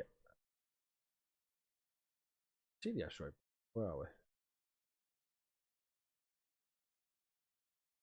There is no asteroid belt for me. Okay. In the encyclopedia, Soul. In Soul. There it is. That's what I was looking for. Sol. I was like, am I blind? Yes, I'm blind. Yeah, look at wow, that's a major difference. I'm running no mods. so you've got oh wow, I've got 44k 44,758k of helium. Or I've got 172 million. The silicon I've got 527 million. In the asteroid belt. In the asteroid belt, yeah.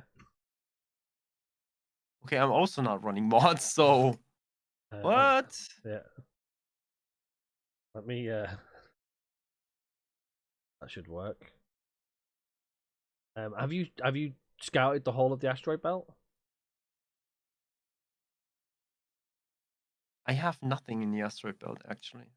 You may be only seeing what you can see. I have 1,249 million silicon in the asteroid belt, but I am not mining it. Error. I mean, why? Why are you wasting all that? You think that we only get the information on what we see? Cap Because strip. I only have one advanced satellite in there. Possibly, yeah. Cap strip mining his asteroid belt. No, I'm not doing that. But yeah, have a look at these numbers here. You're gonna get all my screens. I apologize.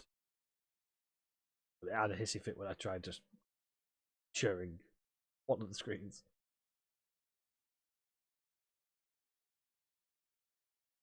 I can. I guess now this will be, yeah. Sorry. There you go. There you go. That's better. Oh wow! Yeah. Okay, I see it. There you go. That's better. 64 million. What the? Wow. Can you see it too? Yes. Okay, the others can see it too. Oof. Okay. Cool. Keep in mind there is. So there you go. Yeah. So how much you uncovered on the map. Aha. Okay, it is still bound to that. I thought that once you were in the sector, it gives you the resources that you see that are in the sector, not that you see in the sector. Yeah, it looks like it is. Where the more you see, the more you're gonna be able to resource. But for me, that was the only one that had any number of resources that I found. Cloud was for gas. It's full of gas, so so there's only a limitation. So when the 5.0 changes came and they started to work more independently and not jumping over each other's feet, far better. Oh, hey, I just realized that that if I'm in the manage plot tab, I will not get teleported somewhere else to the map.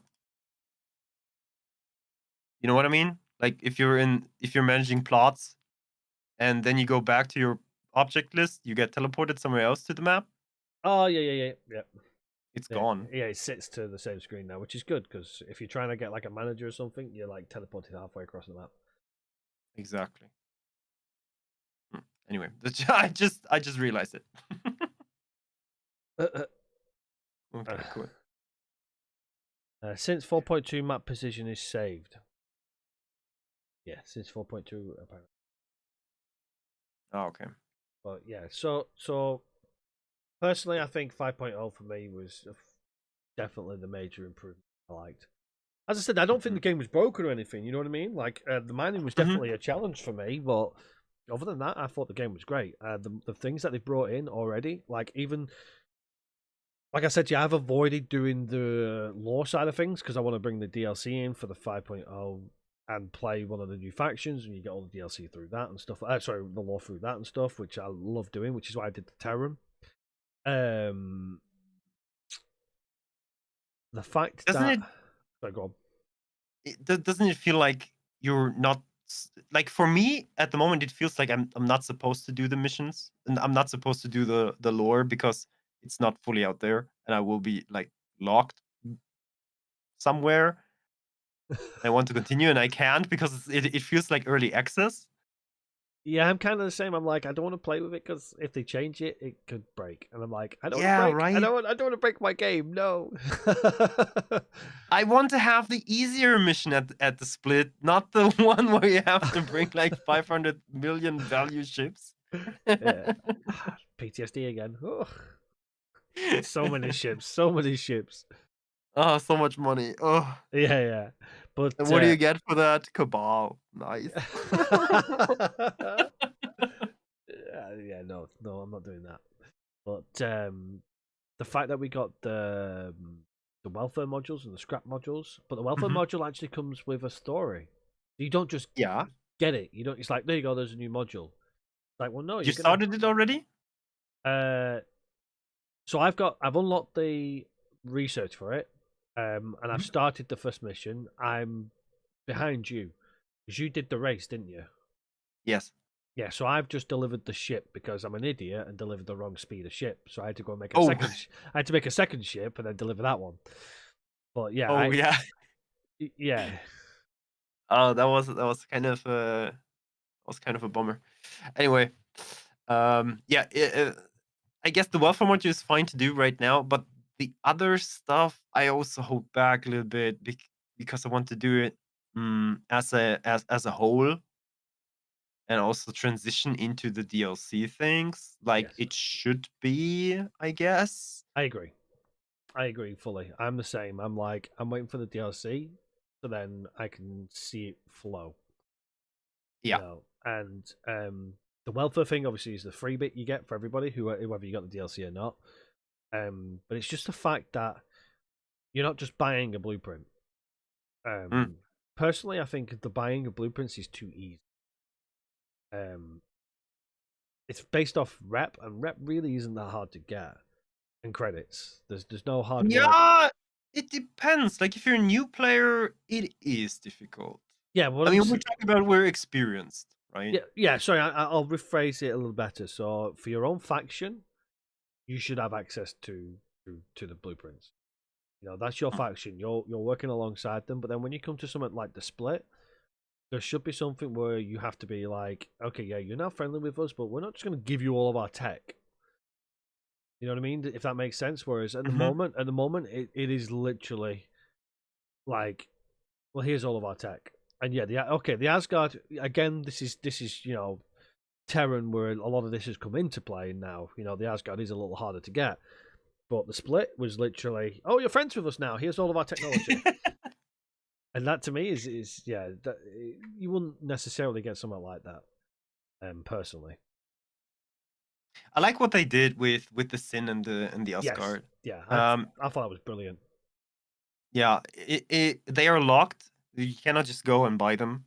I guess that's really good. You have to be good with the turns, and then you are allowed to get one or to build it yourself.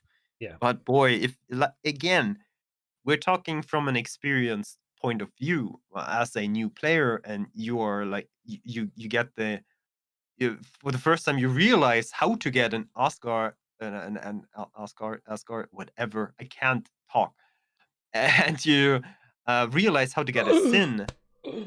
This is Asgard is not overrated. massive. You take that back. Asgard is over it. You take that back. I mean, this is massive, right? If you think about like as a new player, you're starting with Cradle of Humanity, and and then you are realize I need to build a shipyard. I need to invest in so many things. Oh, my heart's hurting. Oh yeah, fighters are the best. Okay, you send all your fighters to my station and let it blow up, and then watch how your fighters fare. I Instant would not wipe. mess with his 600 plus fighters. But one explosion will wipe out all I've 600 seen pictures. fighters. May a thousand gaze descend upon your HQ. Oh, we're getting a split divide here in your chat. Oh, look at that! My asteroid belt stats are changing. So yeah, so it is based off that then. Yeah, it's based on the map you've uncovered. Okay. I was not aware of that. I was 100% not aware of that. That's good. Interesting. That's nice. At least that answers that question then. Yeah, the fact that you had to build your own was good, but you could still get one as a new player. If you followed the storyline, Sin. you get the sin, and you get the potential to capture an Asgard. Again, for a new player, capturing the biggest ship in the game. It's maybe not the easiest task. For anyone that played since 1.0 and is like, and immediately Like, that's notices, available, Robert. yes, immediately notices, hey, Yeah. there's one sitting, there's one sitting, and there's one. I want one of them. Yeah, that one looks free to take. Oh, look at this cozy new Exactly. chair that I can sit in. Exactly. Yeah. I choose the hard way. I'm building one myself. Possibly in the next days. You hope. You're hoping you can get one. I'm just I'm gonna. working on it. I'm gonna check next time when you're streaming. I'll be like, "Have you got your Asgard Oh, yet?" And then I'll just keep sending you pictures of my. I'm gonna. As a matter of fact, I'm probably just gonna line up 10 Asgards and be like, "Look at my 10 Asgards." Rugged Gamer has been banned from Captain Collins' stream. I would never do that. More than 2 years later. Yeah. He's too busy on X2. He loves that game. I'm working on this for weeks now. Well, you get all your blueprints. So whatever faction you choose, and you go through the missions. By the time you've got to the stage where you can afford to build a station, all them blueprints are available to you. It might not be quite as obvious, like where you get the blueprints from, but they are available. The only ones you don't get are your top end stuff. But as a new player, the last thing you want is to be flying around in an Asgard, because an Asgard is an extremely powerful ship that majority of the time, ship versus ship, the Asgard will win. And as a new player, there's no challenge. You lose that challenge. Whereas for me, like and Captain Collins, I hope I hope you agree with this. Is that we challenge ourselves to then start taking out things like full on defense platforms. And I'm not careful with my Asgards because I know that I can just buy more of them. But as a new player, you're kind of like you're not fully up with your economy. You're not fully streamlined. Like Dank says there, his brother's got 4 Asgards. And he's playing the game quite a lot, but he's still quite new to it. I can build 10 right now because I know what I can sacrifice, and I know what I can work with, and I know how to get them as quick. But yeah, as a new player, you definitely don't want to be thrown straight into Asgards. And we have another advantage over most of the players at home. If we lose an Asgard, it is fantastic content. Yeah, it is. It's brilliant. Watch this glorious explosion. watch me die, and everyone hit the like button. Yeah. Everybody's like, "Ha! You lost an Asgard." Yeah. Exactly. Literally when Captain Collins gets his first Asgard, that's probably going to be his most popular stream because everybody's waiting not for him to get the Asgard. Oh, they know my flying skills. Yeah, Everyone is sitting at home like, ha ha ha ha. When will it happen? It's a matter of time. Exactly. I already did a 360 with my Zeus against a jump gate. So Oh dear. yes. Somewhere I still have video footage, and Pro Dr. Dank in my stream seen it, where I actually went with a rattlesnake, fully loaded rattlesnake with full ship complement, all the ships inside it, sat captain in it. I got so close to a station that I basically crashed into the station. Then the station actually blew up, and the force from the explosion made my ship spin 360 degrees for the best part of 2 hours. Oh, Spinning constantly like this, and I'm like, couldn't stop it. I literally had my keyboard. I was pressing like the A key and the Q key to try and stop it because it was not only was it doing like a 360 spin, it was kind of like top to tail as well. I was like, yeah, exactly, yeah. There you go, Owen. You've literally did the Sonic. yeah. It was literally a Sonic. So I was like pressing the Q and A to try and alter like the angle of it. It was for 2 hours. I sat there with both keys, and I could tell it was slightly going slower and slower and slower and slower. I'm like, oh, when's it gonna stop spinning? I thought maybe I'll teleport out of it, and it'll stop itself spinning on the AI. So I looked on the map, and all you can see is this ship spinning on the map. And I was like, oh no. Captain Collins gets an Asgard autosave. X4 not responding. Nope. Ouch. I went out of sector and it kept spinning. I think this was a pre 4.20. I think this was like a 4.0. No, it would have been 3. It would have been one of the 3s. I think in 4.0 onwards, they fix it now that when it starts spinning, it stops the spin. But I was sat in that rattlesnake. Oh yeah, puke bags were plenty that day. Yeah, you remember that one? He was sat there. He's like, I'm throwing up just watching it. Oh, that's a real issue. That's the next thing we have to take in consideration, right? There are people that motion sickness that can't watch this stuff. I mean, you have to get as fun as it is to watch. You have to get out. Yeah. You don't know what happens at home. Just spin it, baby. Yeah, exactly. I've seen all sorts. Take care for the people watching at that point. Just get out. Yeah, there was. I was doing some work like on X4 at work, and I had it where literally I don't know what was going on. This was recently. This is like last week. Some of my ships just kept spinning randomly, and then the enemy ship kept spinning randomly. But then it'd stop, and the enemy ship would stop, and I'm like, "Are they dance macabre? Having a dance off? What the hell's going on?" Was that on the map? Yeah, on the map. Yeah, it was on the map. But you could tell that they've obviously all fixed it so that it stops the spin because it'd start spinning for a little bit, then stop. But then the enemy ship would start spinning for a little bit and stop, and I'm like, "What's going on?" You ever figured out why they do this? Oh, no idea. No, but they only. Wow, that's a cool paint job. They only start spinning when they are changing elevation heights. Oh, Because they stand at one point, and then there are and they're flying upwards or something, and this micro movements they do let them spin, and they stay at one point, they spin upwards or downwards. It's like, ugh, I see. But the only that's thing that cool. goes through, yeah, that is pretty cool. The only thing that goes through my head is Beyblade. Fidget spinner. Just get Robot Wars with that bloody spinner thing. Man, thanks, put in. You spin me right round, me meat. Wow. You spin me right round. Oh, it was terrible. Absolutely terrible. Hypno disc. Spin to win. Mm-hmm.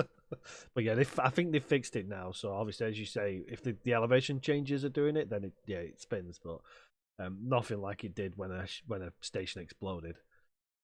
How how did you like? No, okay. I had a completely different question in my mind. But how did you like the storylines in Cradle of Humanity? I love it.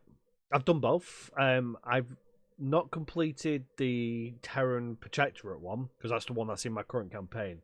And I've kind of gone off track to do all this work with the war stuff. But I'm the last video I made. I've talked about going back to doing like reaching out to the Hatikvar League, Uh-huh. and I really like it. It's a little confusing with having the Pioneers and the Terran Protectorate and what the just between the two is. Like, if you don't understand the lore as a new player, definitely it'd be Mm. hard to understand what it is. Like, basically, one's military, one's science. There's also not a direct connection there, right? Well, they don't. They don't. They both have different beliefs.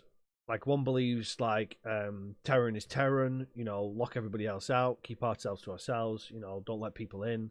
You know, as we see from the intro section, where was it the Taladia, or was it the Argon that came into the sector and they literally blew it to pieces? You know what I mean? That's literally the start of the campaign. That's the Protectorates. You know, they're like, nope, stay out of our system. We don't want you. Which is why the Terran economy is completely separate. Lucrative investment. There you go. That's why the Terran economy is completely separate from every other economy. But then when you go to the Pioneers, they're more like, well, no, we need to research. Like, what are the jump gates? You know, what's it all about? You know, we need to investigate. We need to explore. And you know, it's a completely different side of things. But that's, you know, like I say in most of my videos, whatever style you play, it really tailors to that. Mm. You also And get the options that are fit that fit maybe you, right? You go into war or you get into a peace treaty or you I don't know. yeah, no, I agree with you. If I was playing, if I wanted to do like, I know some people were saying, if you want to, you know, get friendly with all the factions and get all the blueprints and stuff, I play the Cigaris Pioneers. They're pioneering. That's the whole point of them. You know what I mean? Whereas this campaign, I started this campaign off with, we are Terrans, and I'm going to take over the whole system, which is what they That's are. right, yeah. I felt also that the length of the campaign was very nice. Felt Yes. like a felt like a new game inside of your game. Yeah. Was almost as long as some AAA games have a campaign, right? So you It's like 4 times longer than Battlefield 2042, but that's a different problem altogether. we all know that Battlefield 2042 is on an alien planet because the sun sets at in the south. Battlefield 2042 is not on this planet altogether. It's going free to play because it's that bad. Anyway, That's a not different bashing problem. Battlefield anymore, but my hopes are that we get even more for Tides of Evers, like even longer.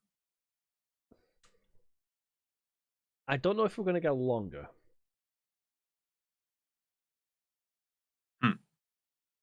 Why not?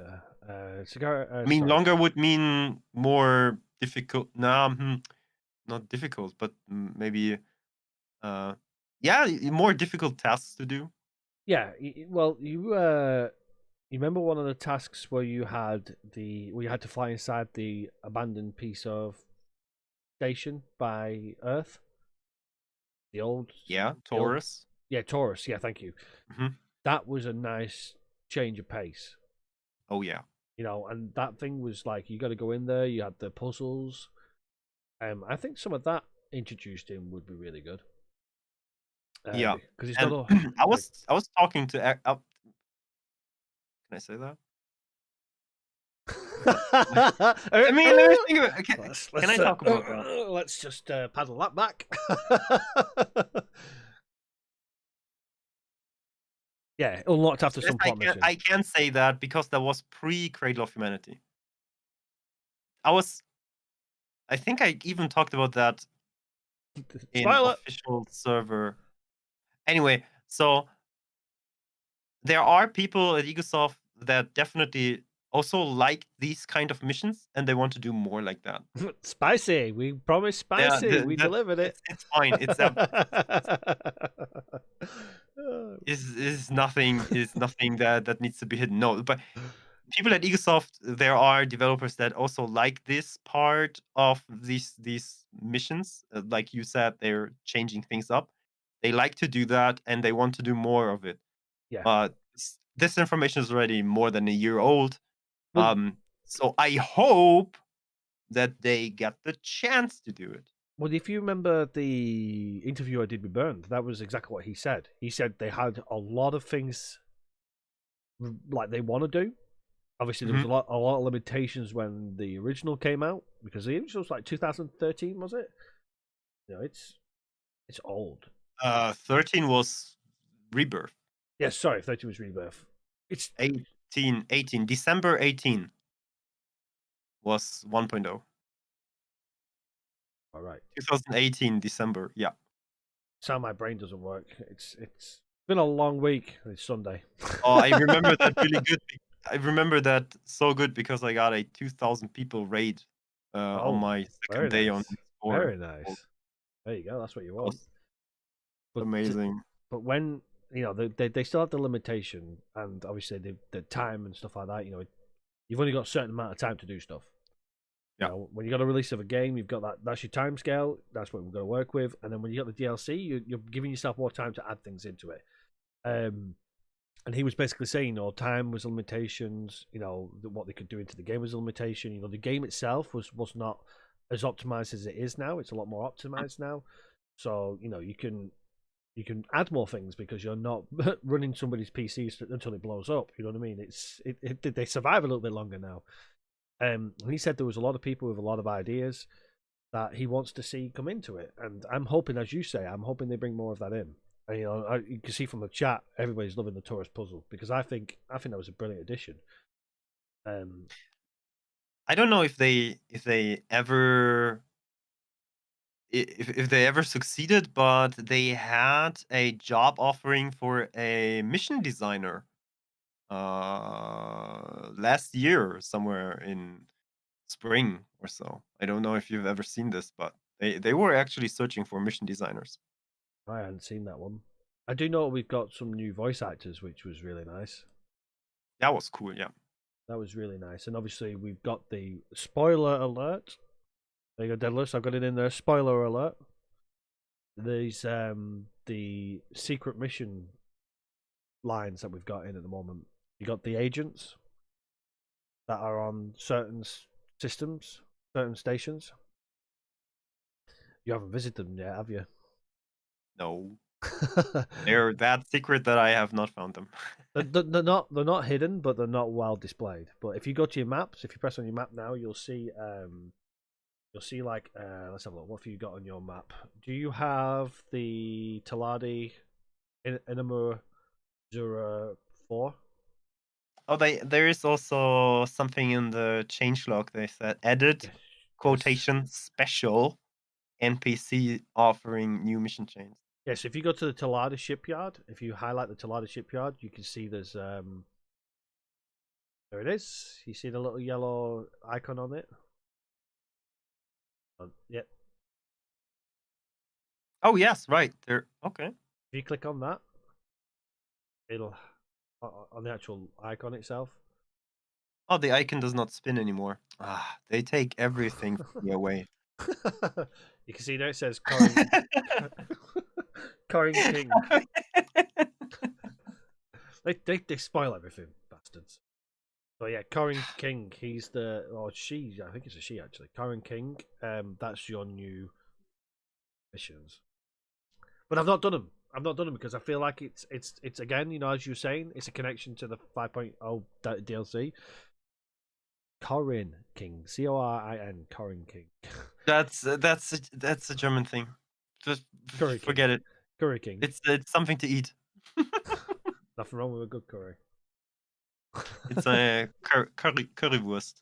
Ah, Ever heard of that? currywurst. Yeah. Yeah. We have that in Oh yeah. small plastic packages, and it's called curry. Whatever. This is a new world. I mean, if they'd have carried on adding things, it would have become the same as New World. Without optimizing, X4 would have definitely blown up some some GPUs. Oh, if you want to prevent that, hashtag no ad NVIDIA GeForce Now. Heard of that? This is Oh, their cloud gaming thing where you can use their PCs to oh, play games on 3080s. any device. Yeah, the 3080s are in the cloud. Yeah, it's a good. I think it's a brilliant system, but It works so good for X4, yeah, really good. Like I was part of a stream where someone was playing it like live through that GeForce Now thing. to blow up I the was GPUs instead. Exactly. uh, exactly, yeah. Why blow up your GPU? Just blow up their GPUs. They're the manufacturers. GeForce X. There's about 100 people about to log on to GeForce's cloud gaming, and it just goes. All 3090s are burning down. The funny thing is before I went back onto doing X4 full time, I had a 970. Did I have the 970? And I was like umming and ahhing about getting a new graphics card. And this was when the 1080 was the graphics card to get, and I'm like, that's a lot of money. Mhm. This was before the boost of like prices and everything. I was like, yeah, go on, I'll get it. Whacked it in, and then literally a week later, the price hike went up, and then the person who has my graphics card, he's now struggling to play X4, and I'm like, that was close. Ouch. Yeah, that was close. I could be paying Unreal. nearly £1,000 for my 1080. Whew. Yeah, Also, we're running the same. Oh, nice. I also got run at 1080. is That's it good. Ti? No. I got the Ti. It's got to be the Ti. Turn off Discord. Delete the rugged gamer. FSR. Yeah, I had this discussion with somebody. Obviously, AMD works better for the FSR now.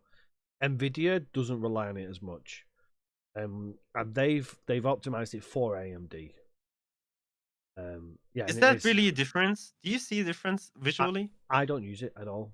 I haven't changed it because I don't have a problem with like even my laptop's got a 1050 in it, so that suffers for FPS issues.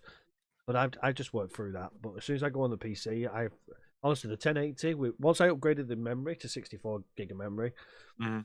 I've never had any issues with FPS. So I've not broken it because I know if I change something, I'll break it. But You didn't even try it. I was just trying it, to show people how it looks like, and I could see that it gets really smushy. Was the word that I used? oh, so it actually got worse for you. FSR definitely makes it worse. Yeah. Oh wow. And that's why I was asking if you know that there's a difference between using NVIDIA cards or AMD cards. I couldn't tell you. If I'm honest with you, I really couldn't tell you. Okay. Obviously, I'm using an Nvidia, so I have got an AMD processor. I got the. Oh, that's the other thing I upgraded as well, which has made the game better. Because as quite rightly pointed out there by Peanut Pete, X4 is definitely more CPU heavy. So I upgraded to the 5800, the Ryzen 5800, and when I did that, and a friend of mine helped me set it up in the BIOS to kind of like almost overclock it. Hmm. It's performed so much better since. Like I was monitoring like temperatures, you know, its load, how much it was loading on it, and I think it was sitting at about 60%. Now when I had Wait, the so overclocking 5800X did change something for you? so it's not overclocked, it's just set to run like basically it's optimized. Right, so it's not overclocked. It's just optimized to be what it should be. So obviously, if you just slap one in, it'll give you a lower setting unless you go into your BIOS and like optimize it. And I had the 2700X, and I upgraded to the 5800, and I was looking at like the differences, and my friend was like, "There's a big difference." I'm like, well, Yeah. I'm not seeing a big difference here on numbers. He's like, just trust and put it in. So I trusted him. I went and bought it and I put it in. And yeah, I was running 99% load capacity on my 2700X. It was literally bottlenecking. So much Hmm. so that it was then using the GPU to try and support the CPU, because you can have obviously GPU hardware acceleration. And yeah, my system was basically grinding to a halt. But I Wow. was still managing to stream and stuff, which was great, because obviously then your streaming then relies on your GPU rather than your CPU. So for us, it's perfect because the game relies on the CPU and then your stream relies on your GPU. So, Yeah. but I noticed a massive difference as soon as I put the 5800 in.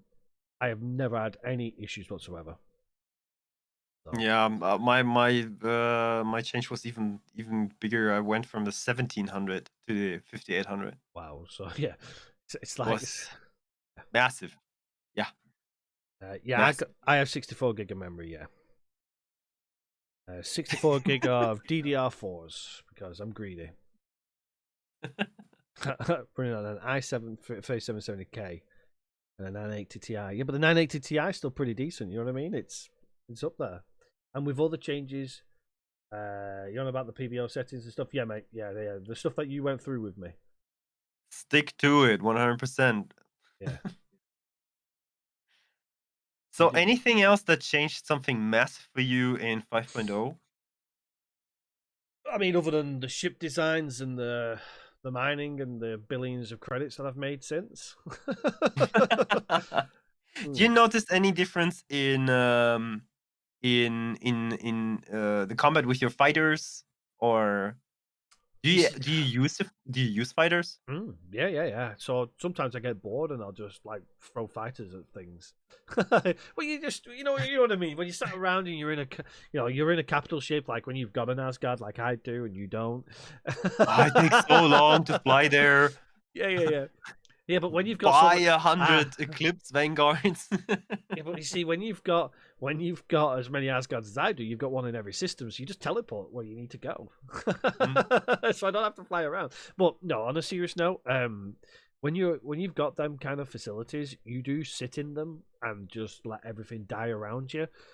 It's sometimes fun to just jump into a fighter and do mm. dogfights. I mean, the problem is when you're facing against like Argon defense platforms, you're flying a fighter. The likelihood is you're going to get hit by your own beam turrets. That happens quite often.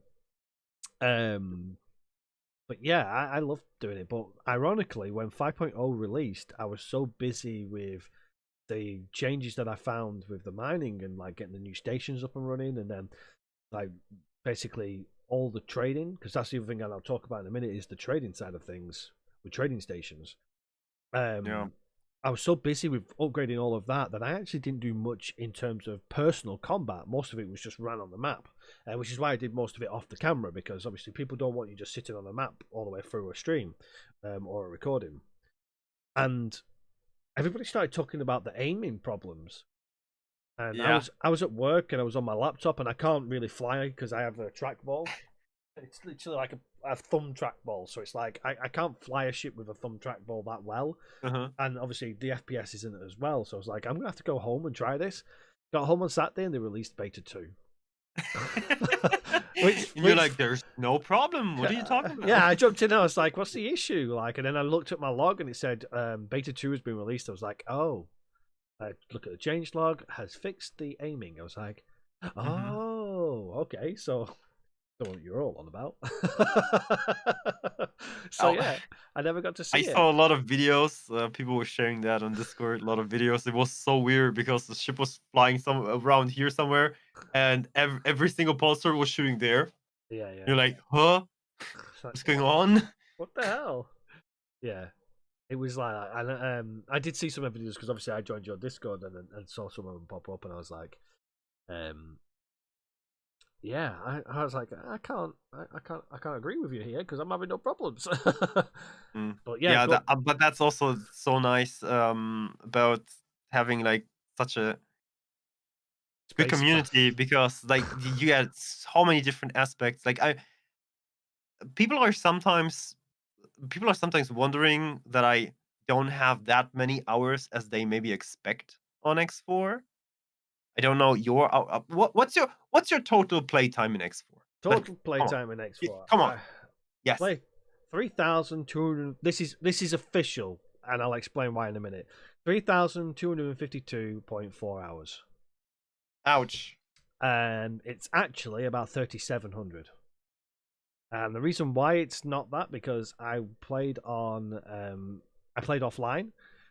at one stage, and I put 500 hours in playing offline on a game. Obviously, I didn't get any of the updates, didn't get anything on it. And then when I came to go back online, I was an idiot and didn't read the pop up that said, "Do you wish to sync your game, or do you wish to use this version of the game?" And I went, "Yeah, go ahead, sync." And he rewrote the entire thing and cut off all of my playtime. Ouch. I was like, 500 hours have just gone. How many of these hours are idle hours at work? How many of these hours are idle hours?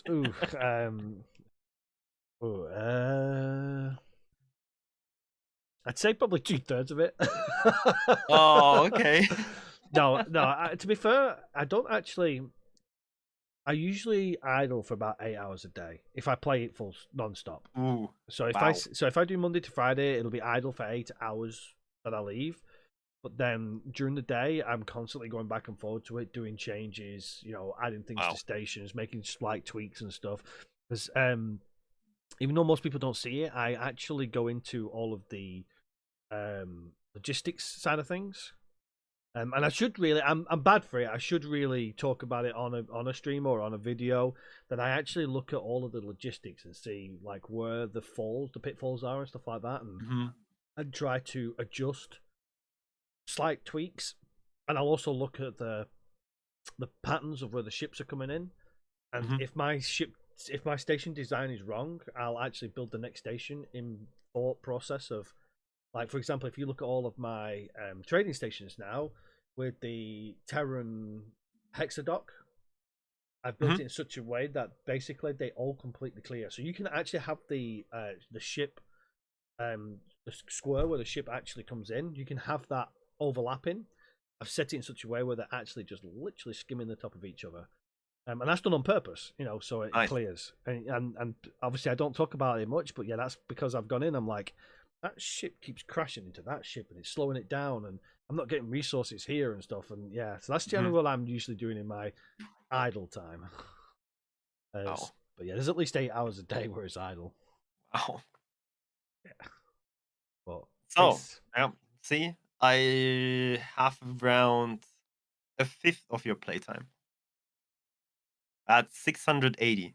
Yeah, but you have a lot more in X2 though than me, because I have probably got 1 hour in X2 because I didn't play X2 that much. Okay, I got 15 hours in X2.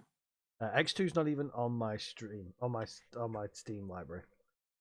I do not count the 15 hours that I played as a 16-year-old before I rage quitted the game. When you let it run without being before the PC, does it run in Setter? No, it doesn't run in Setter. I don't use Setter. As a matter of fact, I've only unlocked Setter because I accidentally stumbled onto the fact that I had all the pieces for it. I've never been a fan of Setter because I don't see much of a change with it. I could be wrong, but personally, I've never gone out looking for the Setter drive. But then when I was doing one of my last videos, I noticed that I had all the components for it, and I was like, this would be a good time to talk about the Setter drive. So then I built it. And I've used it a couple of times. I'm like, yeah, I'm still going to carry on doing just standard speed.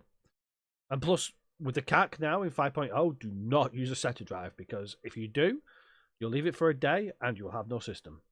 Because the CAC will have taken over everything. They are a lot more relentless in this. Which is why all of my ships are now, because I used to build medium ships because they are effectively better than the large ships.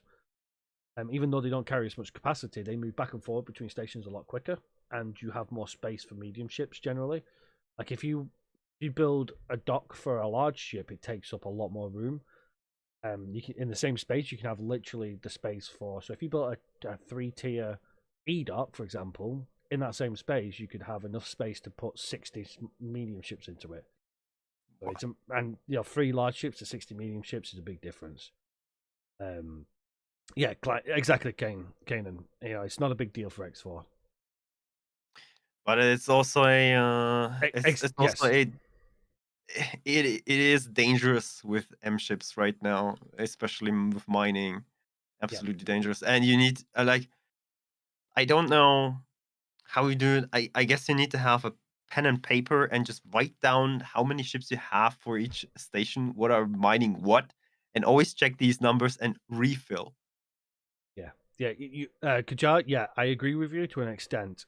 Um, Medium ships credits for credit, they will do a lot more work and they will earn more money. And they're faster. You can get more of them into a station, so you're not waiting on that wait time. But since 5.0, medium ships are not the way to go. Large ships all the way, Mm. because large ships can take on 6 Kark ships and actually destroy them, which is weird because they don't have much in the way of weaponry, but they can survive completely.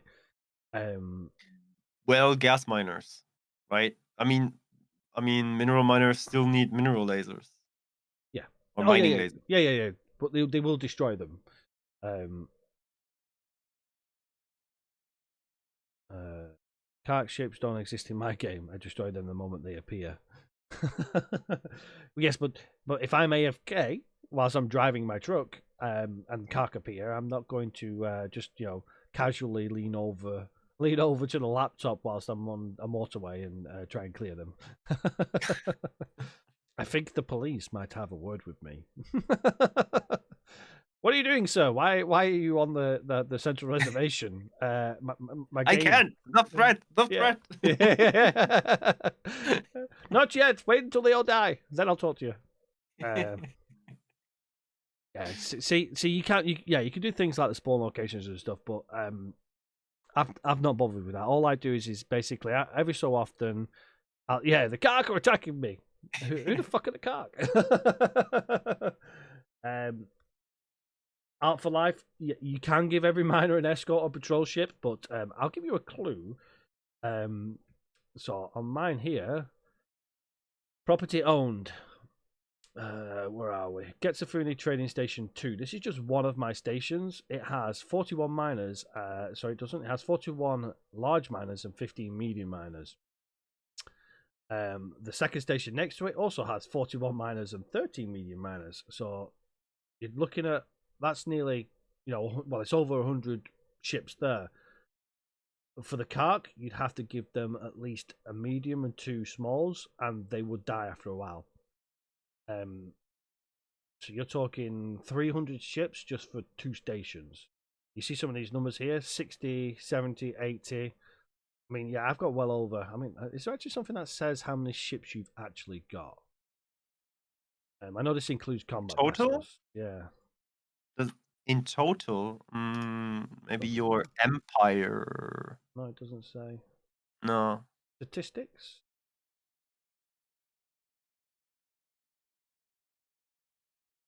Nothing in statistics either. But I have a lot of ships, so you're talking you'd be forever building, and then how do you calculate which ships have not got escorts or mining escorts or anything like that? I have patrol ships. This is what I was saying at the beginning of the stream. Is I now have these new sectors, and each sector has patrols. So this here is Ships owned. yeah, It ships does owned. say ships owned under your account value in Is that statistics. Empire? Oh, it's statistics. Mhm. Yes, your account values should be a large number, and underneath is Yep. ships owned. So 2,123. So if you take off at least 300 of them for combat vessels, the rest of them are probably miners and traders. So 1,700. So you're looking at 21, 5,100 escort ships. Wow. Even my economy can't do 5,100 escort ships. My game would grind to a halt. And as you can see, they all pass through areas. I mean, it's stuff like obviously when you're in that's Antigone, wrong place. Here we go. Asteroid belts. If you look here, all I do is I have a station that's ridiculously busy. There you go, patrol ships. What I'll do is every so often I will literally tell the patrol ship to attack targets in range. and I'll just plot a few areas. But this is what you get here. So you see here, you got one minor, and you've got four medium carks and four small carks. So you think if you've given them an escort of like a medium and two small ships, they would probably lose. Mm-hmm. So how many escort ships do you actually give it? You know what I mean? So then if you're talking 8 ships, then you're talking nearly 10, 15,000 escort vessels. Just and look here, look, there's another lot there. There's a lot here, a lot here. It's just that they constantly keep coming. So the only way you can combat them is by patrolling and keep an eye on it. It's designed to stop you from just idling. That's the whole design prospect behind it. If you're just going to sit and idle a game, then you're not really playing the game, are you? Yeah. But I usually counter that with repeat orders. I do a repeat order task and do attack targets in range, and then I put like a patrol route, so they always fly in circles, and whenever there is a target inside, they just go and attack that one.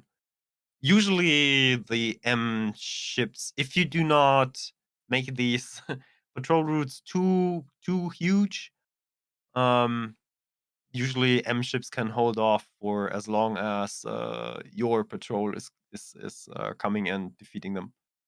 yeah, You do like 5 stops around, like, yeah, like 5 stops is good. So I guess you can reduce your losses massively. True Viking, and I think a couple of people mentioned it as well. Patrols don't actually intercept ships that are attacking. What they do is they respond to things like distress beacons and station attacks. So if you notice during your game, it'll say communication line opened. This is such a station. Cease your attack on such a station, and then it'll say it's been reported. That whole log, the dialogue there, is the patrol vessels. So they're basically saying this ship's been under attack, and then the patrol vessel comes back and says we've logged it, so that their reputation's lowered, Oh and then yeah, and then they will intercept the ships attacking. patrol was the right thing. I just see there is a patrol behavior that was wrong. The behavior is repeat orders, and the manual order is attack targets in range. Yeah, That's the combination you use. You use repeat orders as a behavior, and then you plot your route with attack targets in range, and you do like a round trip around a part of your sector. yeah. That works really good. Patrolling and policing are basically the same thing. The problem about policing is that it only works in sectors that you own. Or if you've got the police license as well, you can respond to police requests. Do you? It used I to. don't think that works. Mm-mm. You Should got not be possible. Should not. Should only work with sectors you own. the policing license allows you to respond to some of the requests. I know that. That might be if it's patrolling or something, maybe. Oh. But patrolling, they will only so the difference between the policing and patrolling, sorry, is that if they're patrolling and they come in contact with an enemy ship, they will attack it. They definitely will do that, but they won't. They won't break their patrol route to intercept unless they get a distress beacon. The thing is, you cannot select sectors for policing that are not yours. I'm just trying it. It doesn't work. You can only select your own sectors for the police behavior. Police behavior is like different because that means also scanning other ships, contraband, blah blah blah. Yeah, I can't remember this now. What's the police license for then? It's not on the police license. No, no, it's some. It's a behavior. It's a behavior. You need 2-star pilot, and then you have a behavior police. Yeah, but you can go to certain systems and get. I tell you what, my brain cell's not working for. You get uh,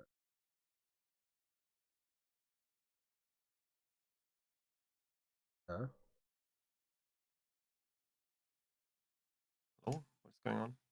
police license. The issuing faction for this license is a police authority. The issuer holds this authority over its own space and in certain cases over space owned by other factions. In areas for which the issuing faction has authority, pilots in possession of this license may freely scan ships in the issuing faction's name, and will also receive an increased reward when destroying enemies in the vicinity of stations that are friendly to or owned by the issuing. If the pilot's reputation with the issuing faction falls below, blah blah blah, the license goes. So you can act on a police authority, but you can't do the behavior. Yeah, Exactly. Exactly. that was the difference. Brain fart.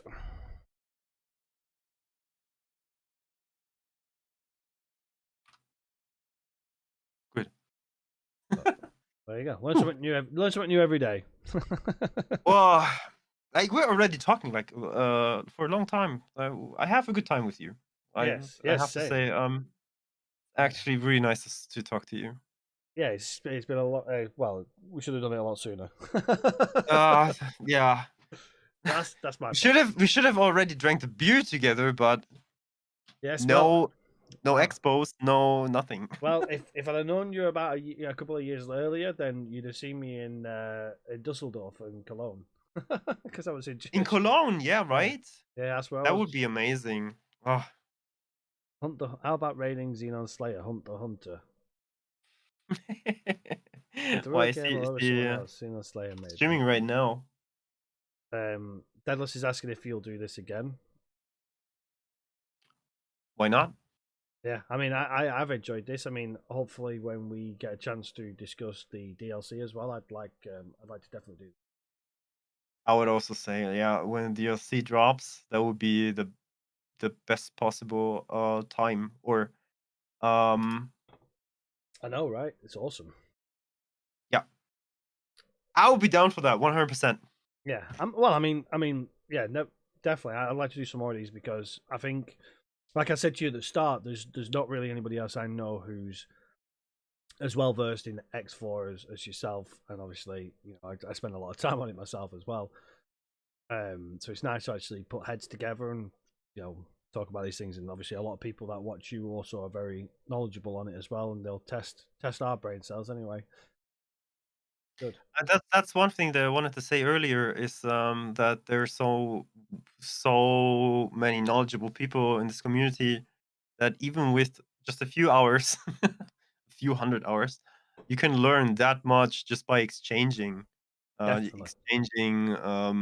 informations and stuff that you learned, and you do not always need to do the mistakes yourself. You can also learn by others. Yeah, yeah. Let them make the mistakes. Let them lose 500 hours of gameplay. Oh. Um, What should I never do? What was that? Merge games? yeah. Never sync your games if you've been playing on the say you got a second PC and then you sync. It works, but if you play on a second PC, then go back to your first PC. Yeah, whichever one's the newest one, don't sync to that one. Okay. Because if you do, you lose everything. Okay. Pro tip. Learn something. It hurts. It hurts. It made me cry. It was on them moments where I was looking at my PC thinking, do I really want to keep my PC? or do I have a PC shaped window? But talking about what you said there about the knowledgeable people, you got to bear in mind, like I always say, every time I do like a beginner's guide, because I've had people challenge me saying that's wrong. This is not how you should be doing it. This is how you should be doing it. Blah blah blah and stuff like that. And I will never turn around and say no, that's not how you should do it, because if it worked for you, it's worked for you. What I will Yeah. say is this game is designed so that you can go in there and do whatever you want to do. If you want to just do trading, or you want to be a miner, you want to be a pirate, you want to take over the galaxy, or you want to try and make the galaxy your friend, no matter what it is you do, it's yours to do. So Best definitely, example we just discussed, like how do you defend your fleet? There are so many ways. yeah, Whatever works for you. exactly. Just because it works for one person doesn't mean it'll work for another person. But just because you haven't done it doesn't mean it's not going to work either. Mm. And having so many people get involved with stuff is brilliant. So actually having this conversation and having ideas come together and stuff, you do realize some people have a very different outtake on things, and it helps. You know, it allows us to develop our games. I learned something new today. You know, I've You never did? gone. Yeah, yeah. Well, the police licensing straight away. You know that I Oh, was like, okay. you know, just I don't read it. I just click yes. You know, like I've got credits. Fuck it, I buy it. You know what I mean?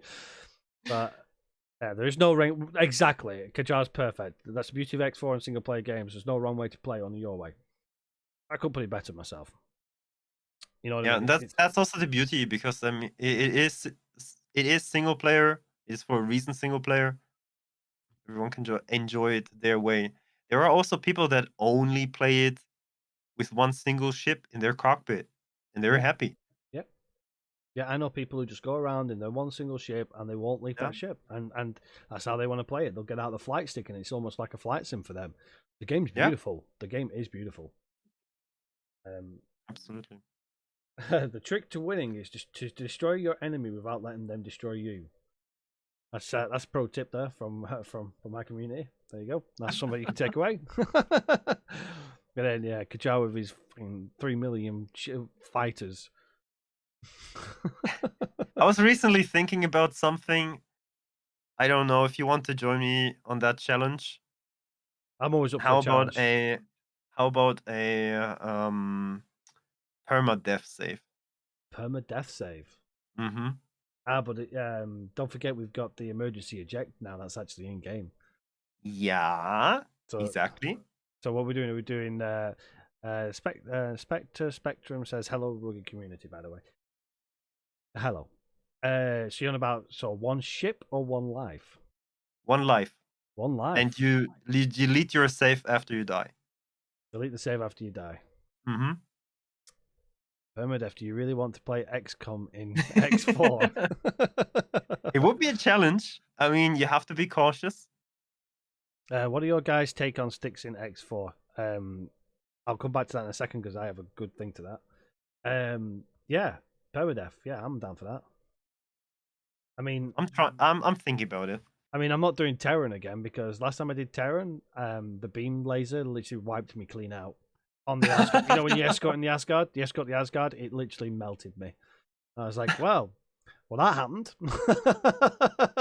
And then I ended up falling back a save, doing it again. The beam turret hit my ship. I emergency ejected, and it took me ages to send my little spaceman to the nearest station to then buy a ship to then bring it over to the station to pick me up because I couldn't buy a ship because the station that I needed to get to was the shipyard or the wharf. Oh god. I didn't have access to the wharf yet, and I was like, just slowly but steadily going through. As a matter of fact, I think I ended up hitching a ride with an AI ship to get to somewhere. I was like, oh, this is horrible. this is X4 hardcore mode. It's like the stuff that happens to everyone when you load up the game, and it only takes like around 30 minutes. You just get hijacked by an NPC ship because you want to see their Yeah. cockpit. You get inside and they take off, and Bye. you're like, "What?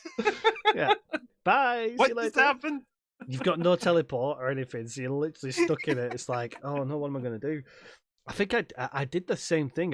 So I was doing the Terran Protectorate side of the Cigaris Pioneer missions to unlock the HQ, and you get on the big ship, and I left my small ship behind. And then they started flying off, and I'm like, oh shit, what do I do? And I'm trying to get my ship to catch up to them, and I ended up jumping off their ship in my spacesuit so that my ship can catch up to me. I was like, ugh. What have I done? I'm halfway across the world. I just lost 5 hours of Yeah, lifetime. yeah. It's brilliant. Then 3,000 hours, 2,000 are in a spacesuit. Best time of my life. Yeah. Just sat there, just floating in space, looking at all the wonderful stars. It's so pretty. Oh wow, it's so good. Ace of Requiem. Sorry, you asked about the sticks in X4. Now you use a stick for X2, don't you? I Joystick. use a stick now for every X game. Yes. Oh, so you're using a joystick for an X4 as well. X4, I'm using a HOTAS, yeah. Ah, so the HOTAS. Ah, so you've mapped the HOTAS, yeah? Yeah. You're not using default, no? No, there's actually something coming out in the next few weeks that shows you which buttons I use. So I'm actually using mouse and keyboard, so we've got two views here, which is nice for you. Wow. What's your opinion I was on flying with HOTAS? this bad boy here for a long time. Uh, Mine's buried somewhere, but I do have it. But I've also got my HOTAS as well. So I have also got that HOTAS. Oh, I just realized you got a Darth Vader helmet behind you. What the heck? Nice. Yeah, my Darth Vader helmet. That's a latest edition. I literally said to my my studio director, I was like, I don't need money, right? Sorry, I get distracted very easy by stuff like that. I just I just get out my this is my crowning jewel. This my Duke Nukem bust. Nice. Yeah, I'm a magpie. I like shiny things. Like, oh, Wow. it's so birdie. I'll buy it.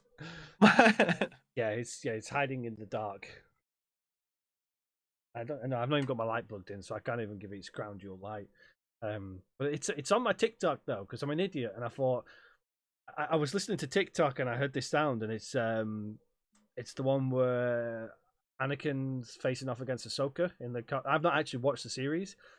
It says like revenge is not the way of the Jedi. And she's like, I'm no Jedi, and I was like, I really like this sound. I really want like to do a TikTok to this sound. I was like, £70 helmet Darth Vader. So again, I went to my studio director. I was like, I really like this helmet. I don't need money, right? What's money? Sold.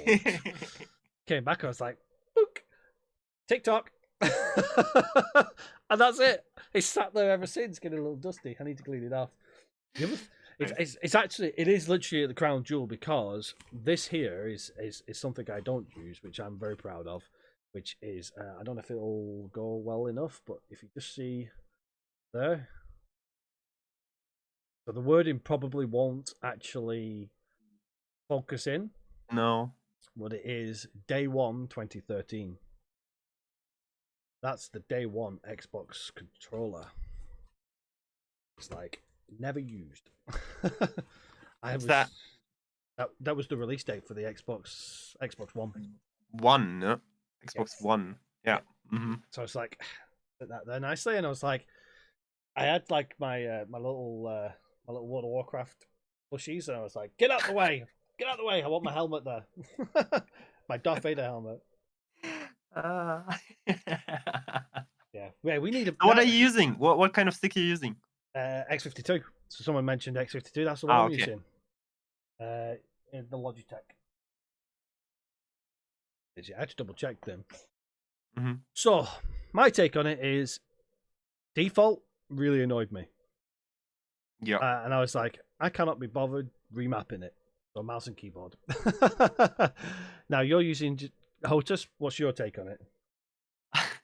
I just received a comment today of the first the first VOD that I uploaded where I tried to set up the stick.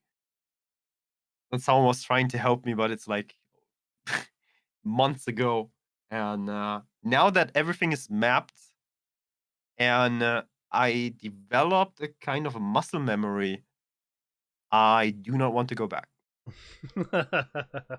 Really, it's like I need this kind of transition in especially in these kind of games, and that's why I use the gamepad, because just to have something else in your hand, just to have a transition between I'm running around a station, I'm using the map, and I'm flying a ship.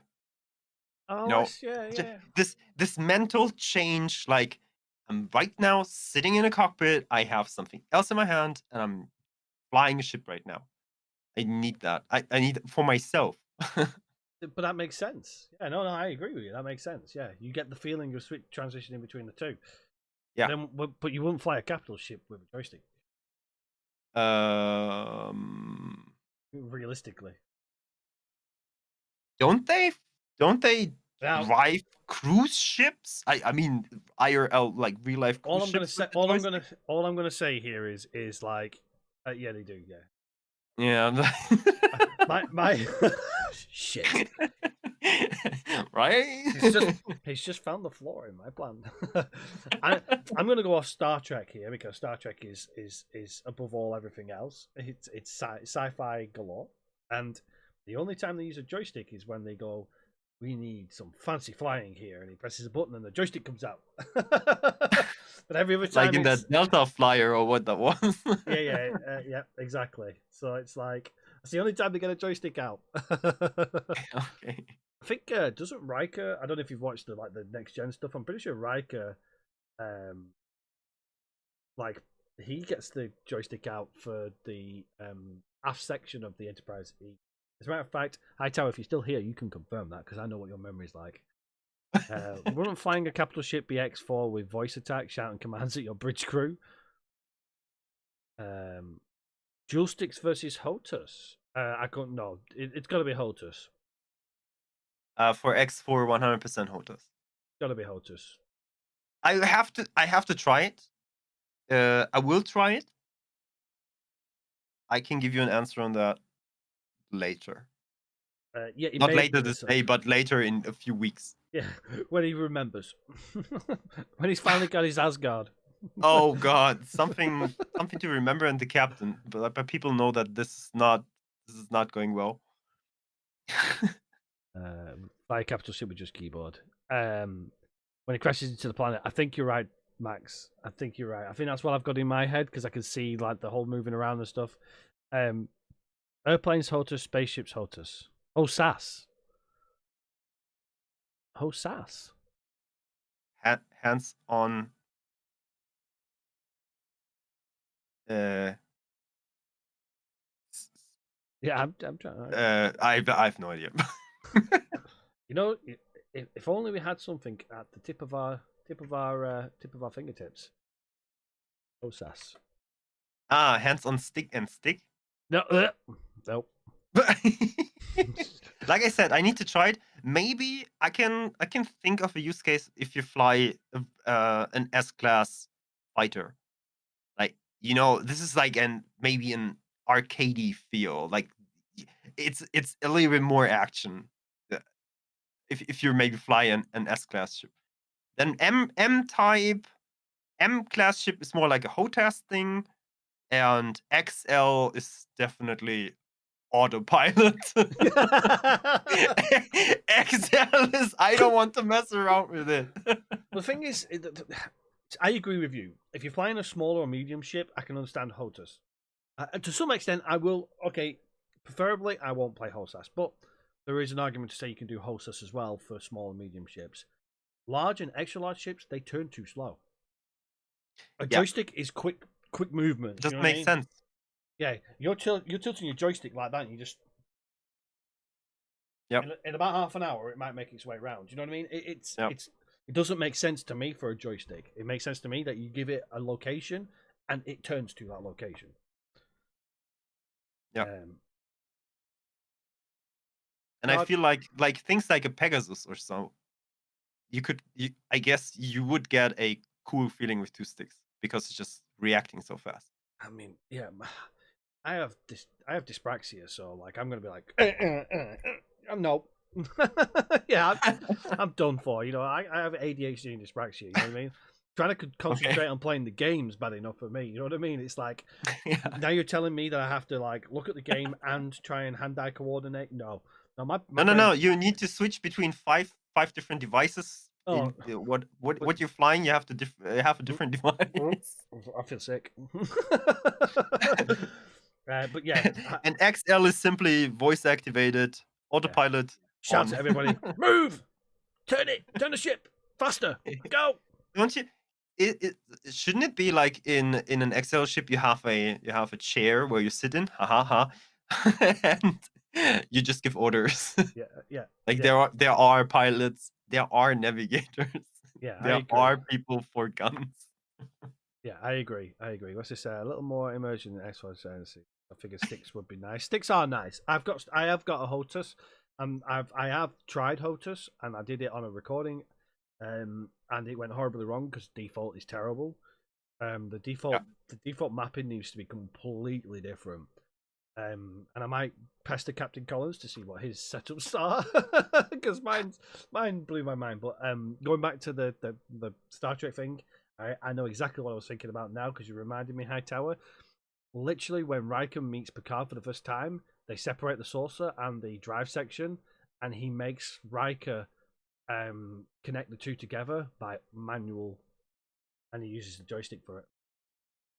Oh, I remember now. Thank you, Hightower. yeah. Thanks for reminding me. Cheers! More cheers!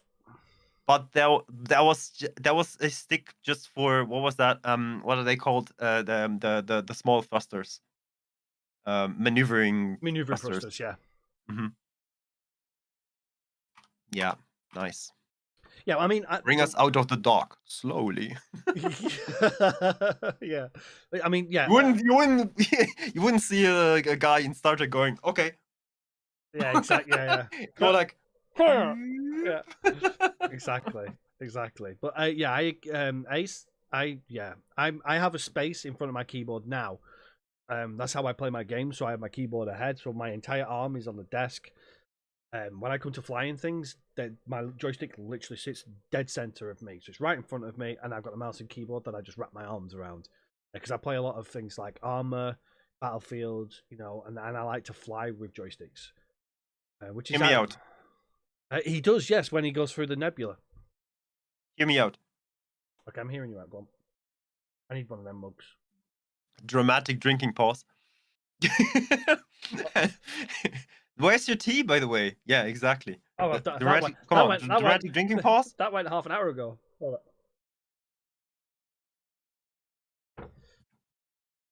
on. Touch controls. What? iPad touch controls for X4. Oh. Like a console. Like adjusting speed like that. Oh no. No. And no? No. No? Why not? Wait, you just brought the Star Trek argument, and you're not for touch consoles. All I'm gonna say is, if you go back to Star Trek with the time, no, which one is it now? The Kelvin timeline one. When he goes forward, he puts a throttle forward. That's all I'm saying. Throttle control. Told you, Star Trek is an end to every argument, because it's like, so is touch screen not good enough for you? What about a throttle? Yeah, but what about using a throttle? No, they use touch screens. I already told my chat that a yoke would be nice, but they also don't like that. I don't know why. No, because that's a plane style, though, isn't it? Whereas the ships are more like helicopters. As weird as it sounds, they are more like helicopters because they can literally on the spot Hover. pitch and roll. Such a yoke. I mean, I saw already people driving a truck with sticks, double sticks. Well, that's like driving a tank. But it is, isn't it? Because that's exactly how they drive tanks. It's like true. But I have not seen someone flying X4 with a wheel. No, that'd be weird. That would be. Would it be? Well, yeah, because all you're literally going to do is just go roll, roll, roll, roll. Hold on a second. How do I turn? Because funny enough, when I got my joystick out, I went roll. No, I don't. Why is it not rolling? It's like it's going up. It's going left and what? I was like, oh no. Yeah. That's the first thing you gotta change, the damn axis. Yeah, I was like, Take care, Kajar. Thanks a lot for joining us. Wheel only on the highway. Exactly, because you like a car then, aren't you? I can't do that. Oh boy. I can't do that. No, that's melting my brain just thinking about it. But I saw I saw some cool stuff with voice activated controls that works. That's actually cool. especially for stuff like autopilot. That Yeah. could definitely. Well, somebody mentioned in my YouTube chat. Let me get it back up because I've just by mistake. There it is. I use HOTAS with keyboard and mouse. No, I use voice attack with X4 and with Star Trek sounds. I don't know how that's going to be, but it sounds interesting. Okay. Shields up. Doop. Yep. Nice. Only real X4 space truckers use steering wheels. Yeah. I tell you something. I use enough steering wheels. I don't need to play my games with it. All right. Yeah, I literally spend all day, every day with a steering wheel. True. I'm gonna leave that out.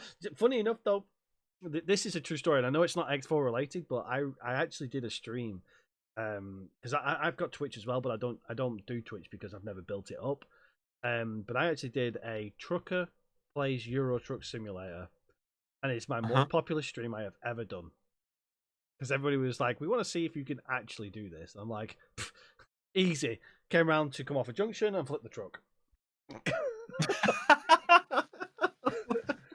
So I will not be getting a steering wheel for X4 because if I do, I'll just be spinning on the spot, and you'll be like, "I don't know what I'm doing." It's like, don't you use steering wheels for a living? I do, yes. But yeah, it's fun. Oh well. That's hilarious. Oh. But yeah, no. If I had a decent setup for a HOTAS, I'd probably consider using a HOTAS a bit. But as I said, capital ships, which I'm now sat in mostly, no use. That's my personal opinion on it. Is there like a plugin for X? Oh yeah. We have to build one. Ugh, no. But yeah, that's voice commands. There you go. Someone used True Vikings dropped in for voice commands there.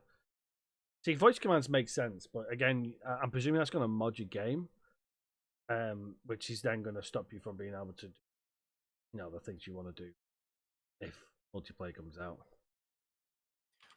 Rocket, are you going to play X4 tonight a little bit longer, or am I playing it? Yeah, damn right I am.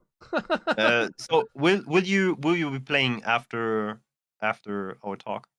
More than likely, yeah. Good, because then I have to ask everyone that's in here in Twitch to go over to Rugged. Oh, you mean for the streaming? Oh no. Yes, right now. Oh, come on, do half an hour or an hour. Right, okay. Come on, do an hour. You still got. Don't forget, you got our. It's 9 p.m. for you. Come on. It is, yeah. But you've still got. I was just gonna say you've got our Bounty Hunter is also streaming now as well. Yes, I was taking a look, but he was not online. Ah, he's now online. Okay, yeah, he's online. Yeah, you just have to refresh it sometimes. Mm-hmm. But yeah. If anybody wants to pop over, I'll probably stay on for another half hour or so.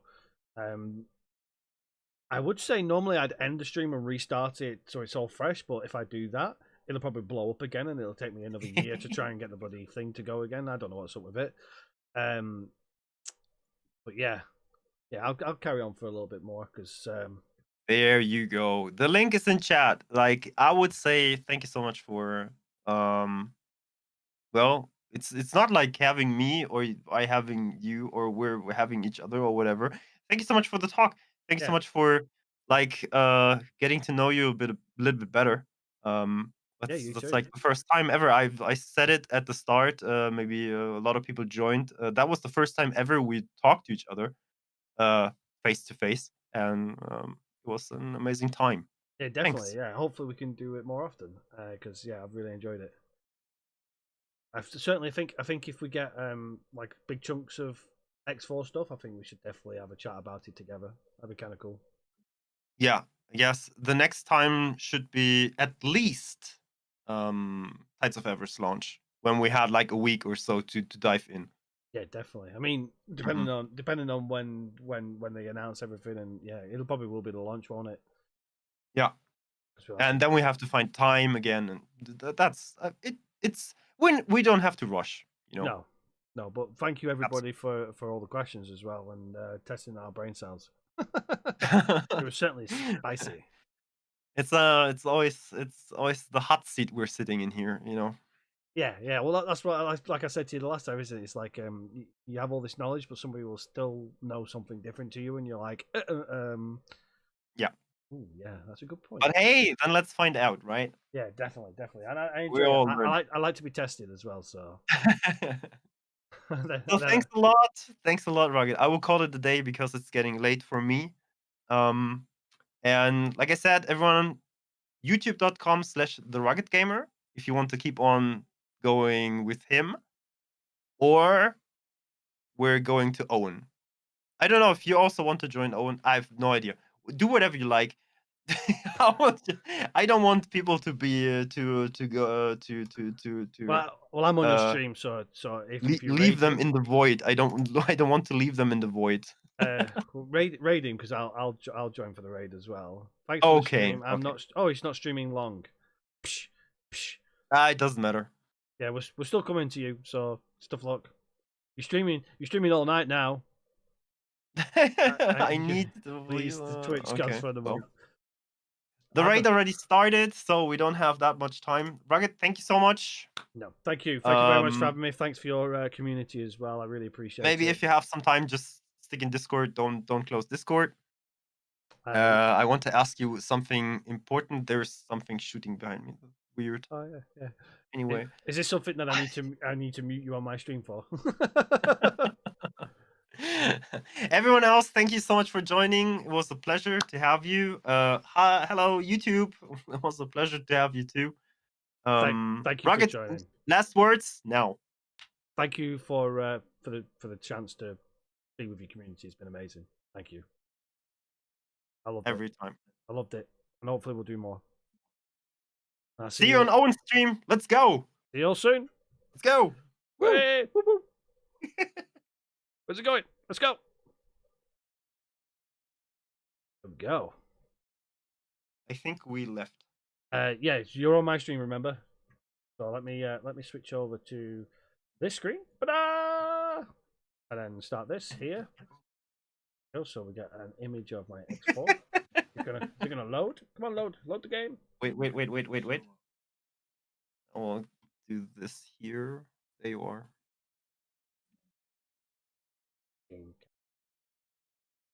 Un momento, s'il vous plaît.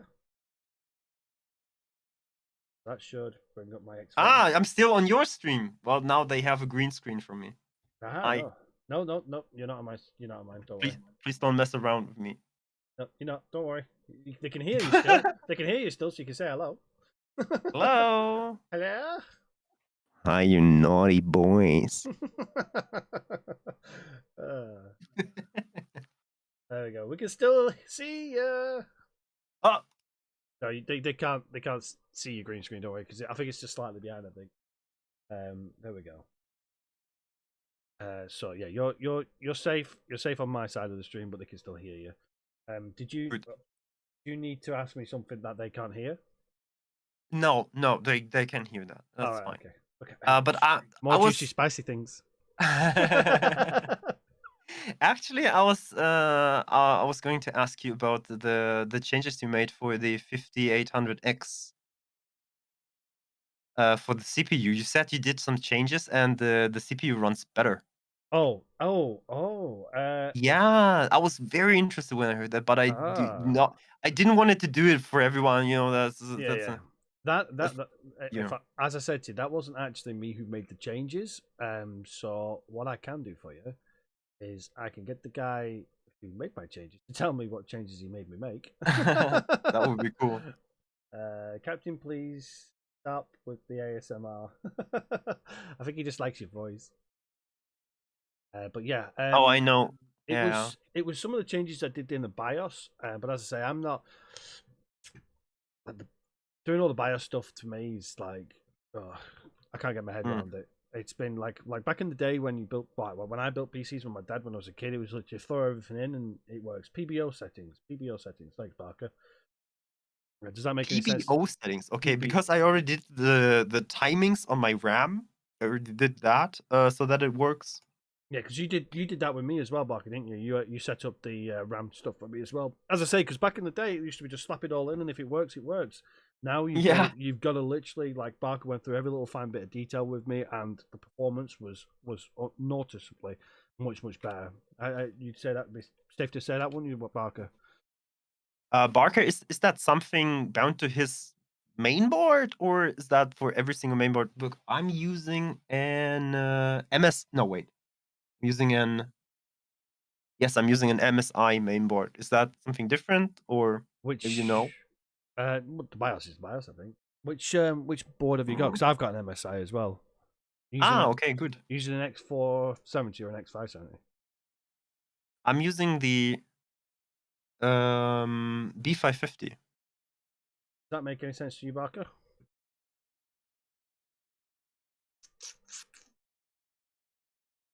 So what I'm going to do, my stream is we're going to build some ships.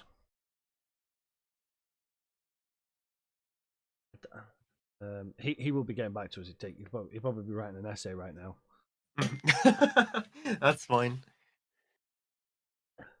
Whilst I decide what ship to buy, it's gonna have to be the Falks. Every motherboard should have it. Okay, I'll take a look. Actually tonight. But he was honestly, he was a godsend to the settings he gave me, and I definitely noticed the difference. So you were using your 5800 already, and then you changed the settings, and you realized that there's a difference. No, so I had the 2700X, which wasn't optimized. Yeah, it should be an option in the BIOS for you apparently. Okay. So yeah, I had the 2700X in, which I hadn't optimized properly. I also had my 32 gig of memory, which wasn't optimized. I installed it all, and then as we were going through doing it all, obviously the 5800 was in, but it wasn't like filled up in the BIOS. We did a few testing because I think you asked me back, didn't you? You said like do some stuff before we do all the changes, make sure it all works. And we were checking like the loading stuff and stuff like that. And I was like, well, X4 is pretty greedy on CPU, so I ran it. And it was about 80% load capacity on it. I'm using wrong terminology here. I have to apologize because my brain cells are dead today. It's been a very busy day for me. Performance. Mm. Utilization. That's the word I was looking for. So yeah, it was about 80% utilization. And then Tana plus split combat engines, Mark IV plus modifications.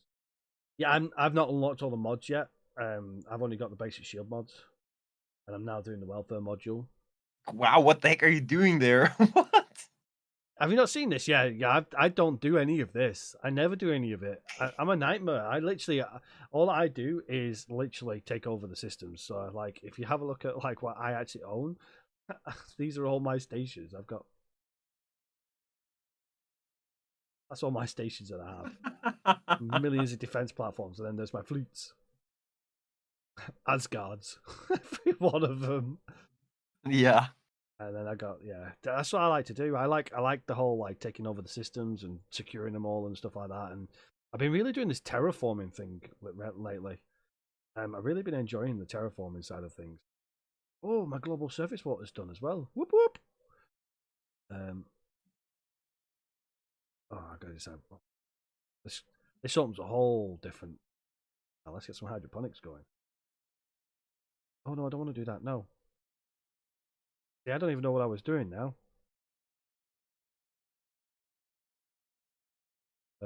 Humidity. What? Oh, there we go.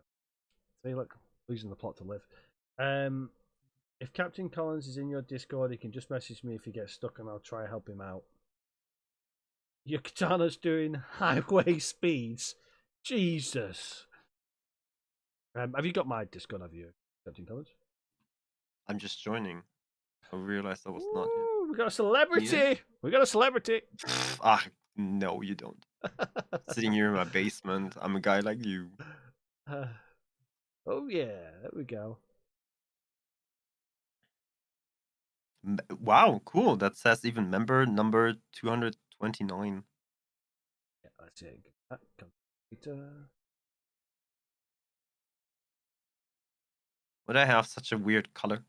Content creator. Ooh. I don't know actually. I think it's Yeah, everybody's got the same color. I need to change that because I don't like that color.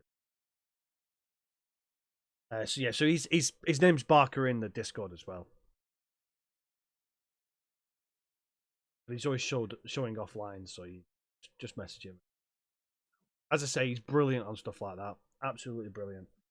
How do you deal with minus 30 rep if you want to make peace? You pray. No. Eesh.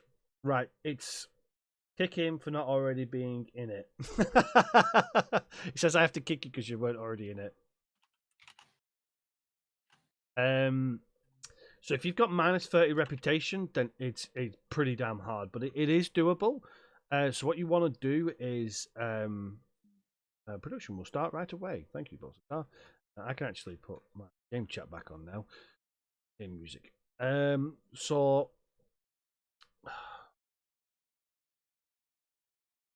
as I say, minus 30 is going to be really hard for you because what you want to try and do is target illegal ships leaving stations. That'll give you some rep.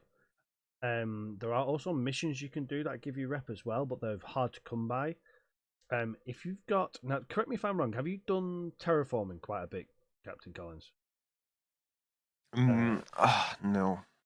Okay, there is. There we go. I've got sounds. Let's just put sounds back onto my stream. Go. So I've not tested this theory yet, Art for Life, but basically in the terraforming, if you've got it, you get. No, I'm looking at the wrong thing here. You get certain missions. Which is these here, and this is the Antigon. You got the SCA, scale plate green. You've got Argon as well. So say one of them was one of them that you were minus 30. I think if you did one of these, you'd gain reputation. But I've not tested that theory yet. The other thing as well. Now suffer the consequences. Is if you attack. This is sector security. There we go. If you attack the enemy in their system, they will also recognize that you're helping them as well. But they will also attack you, so you've got to be careful because if you then attack them, your rep then drops again. So you've got to do it personally. You can't just set a ship to do it unless you set a ship to not attack anything and then manually target ships. The problem is, which is what I found. So basically, I wasn't at war with any other system apart from Antigon. So I then went to Second Contact, which had Argon and Antigon, and it also had the people coming from True Sight and Holy Vision, which is like your God Realm and your Paranids. And I left it to do some work because I was like waiting for like some credits to come in and stuff like that. And I came back, and the Argon and both Paranids were enemies. And they were Beggars all. are operating on this factory. Let me change this. Please do not encourage these professionals. Awaiting orders. You know what else is a blessing? You know what else is a blessing, Captain Collins? Is when you go to your station, that none of the overhead stuff comes through when you're in your private office. You know, like there's beggars. What does that mean? Like when it says beggars are operating on this Entering station. system. Yeah. 18 billion. You don't get any of that in your personal office. But there's one weird thing happening. People are walking into your office. You mean like this? Look at this. What are you doing in my office? It's not, it's not a place for you to just hover. Well, you know what I mean? I'm a little bit behind. Hello there. There's two people stood in my office doing nothing. At least pay rent. Did you also notice that you got ships inside this little glass panel here as well? I know it'll take a minute for you to load, but yeah. Yeah. I see the people standing here. It's like, what the hell? Going on? I hope that helps Art for Life. It isn't easy. Minus 30 is not easy. There are certain missions that'll help, as I say. And you've just got to target their enemies within their sectors, and you will slowly gain the reputation. Would you have any other advice on trying to get above minus 30, Captain Collins? Oh, there are ships? Wait, is this a ship? Yeah, have you not seen it? No. I guess that's another trophy. Isn't that the cigars No. uh, Oh, well, it might be. that cigars science ship? Yeah. I thought it was just a trade vessel, actually. Uh-huh. They just missed the boss, you know? I'd rather they miss me for a long time and just not be in my office. I always said Minus 30 minus 30 reputation is really hard. Owen said that they probably will change the visitor in the office. Hello. Yeah, minus 30 is very, very hard. Your best bet is to not get anything below minus 15. Because if you're minus 15 or above, you are tentative. Which means you can sit outside those stations and kill the illegal civilian traffic, which will then give you XP, reputation each time, and you build it up really quick. And then once you're friendly enough to dock with them, then you just keep trading with them, and then your reputation goes up exponentially. Has he managed to help you out with them settings yet?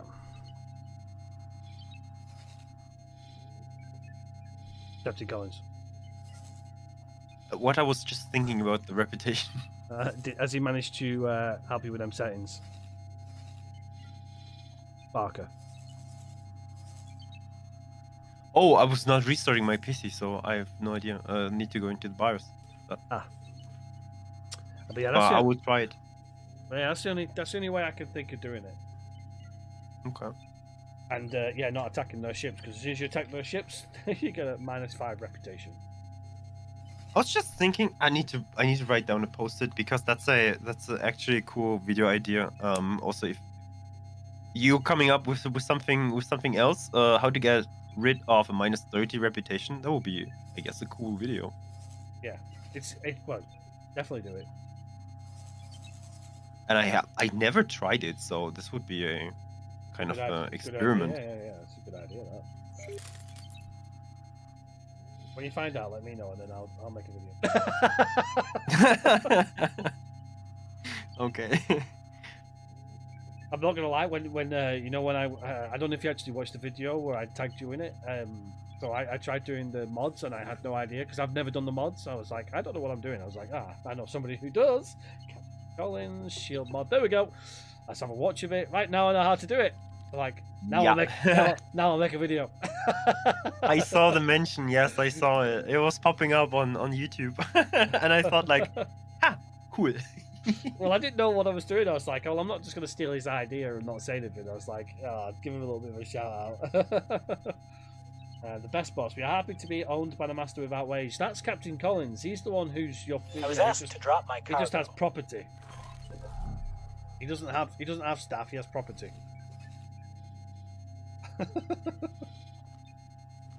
And they freaking do what I say. It is kind of weird, isn't it? You think they would kind of have like something to do with wages or something. You just feed them and they're happy. That's what it's all about, you know. Exactly. And if you don't feed them, they still work. Yeah, they just slowly dwindle. I need more. Anyway, Rugged, thank you so much. I will now go offline. Have No a wonderful, worries. wonderful, wonderful evening. I will try to. Yeah, I'll probably stream for another half hour or so, and then if Rugged knew less about X4, he might actually know what a backplate is. Never let me live it down.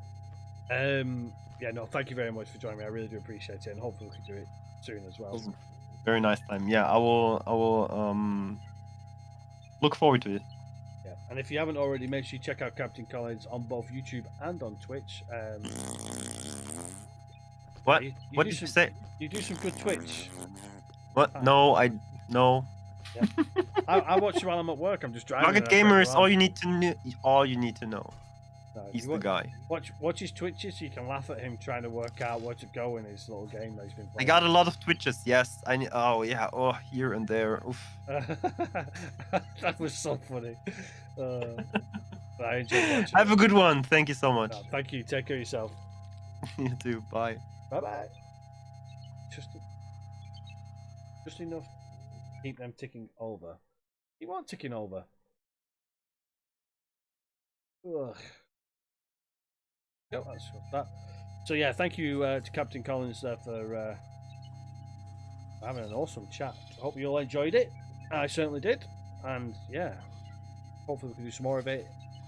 We'll try and do it next time with a little bit more warning, so anybody who's got any questions, anything, can. Who is Captain Collins? Oh, I don't know who that guy is. Some content creator. Thinks he knows everything about X4. No, seriously, make sure you check him out if you haven't already done so. He doesn't just do X4; he does other games as well. I've been really enjoying catching up on some of his coverage. Really good. And as you can see, he's extremely easy to get on with as well, which is great.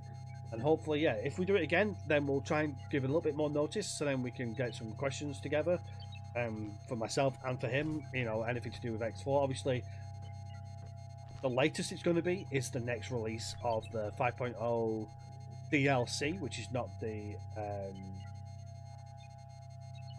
Oh right, yeah, okay, that makes sense. But yeah, so the next one's going to be the DLC. And we can't say much now, but we're hoping to go into the release knowing enough about it already. So if you want to get on board with that, then make sure you definitely follow myself or Captain Collins for as much information as we can give you. Right, so I'm trying to work out what the hell I'm doing here, because my graphene is really low.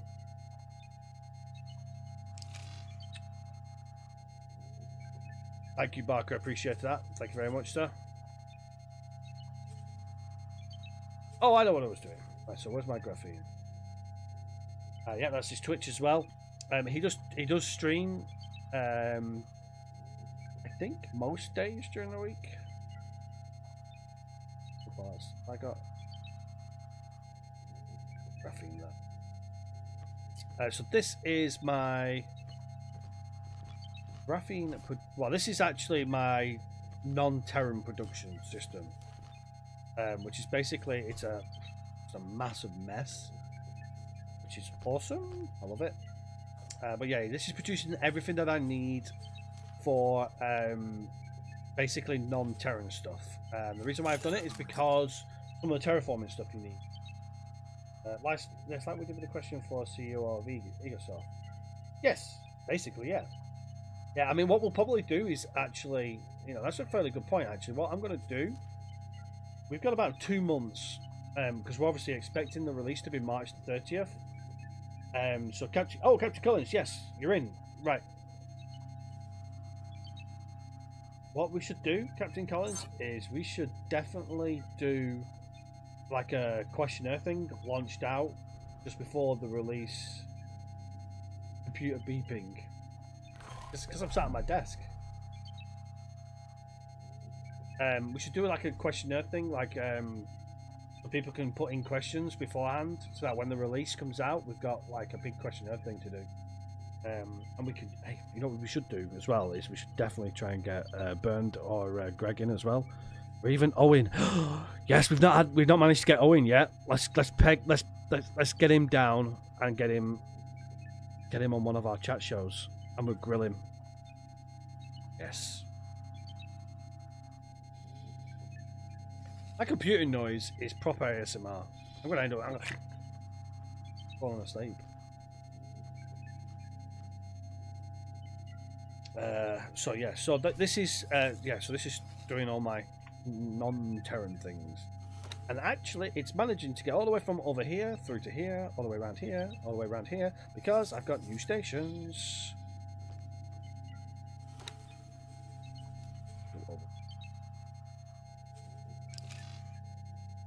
You know what else is absolutely amazing as well? Let me get up there. Second. That's the one I want.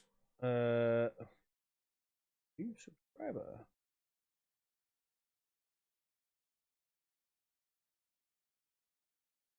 Go. Captain was willing to make a stream with me. Oh, yeah. I really appreciate him doing it. I loved it. It's nice to have somebody who appreciates the game as much as I do. Awaiting orders. orders. You know, because if you're talking to somebody who doesn't know anything about X4 or who's not into X4 and you're trying to do like a chat show with, you're talking coverage on a lot of things. But to be able to talk about X4 is brilliant because I've enjoyed this game since I've started playing it. Really. What was I going to do now? I forgot what I was doing. Oh yeah, this is immense. I love this. So I decided, in my great infinite wisdom, to copy my my solar farm that I have in Venus, which if I go back to my map, so Awaiting orders. so the Mercury boost is 680%. Venus is only 190%. I was like, oh yeah, it won't be that much different. Mercury does not run out of power cells. Literally, as soon as it picks up the power cells, it instantly fills again. I cannot sell them any faster. Let's have a look at. Oh, it's itchy nose. Right, that's what I was going to do. So, Mercury solar power plant. Awaiting orders. How are my traders doing? Let's have a look. Are they all trading? Yep, you're executing trades. You've got a failed trade. You've got a couple that are not doing anything, but yep. So you're all trading. So it's a monologue. Monologue. I came prepared.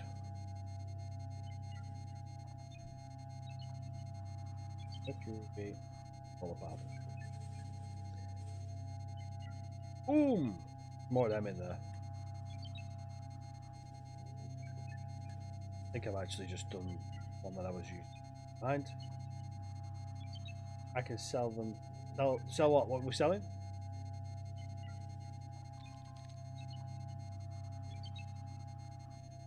Oh yeah, it's ridiculous.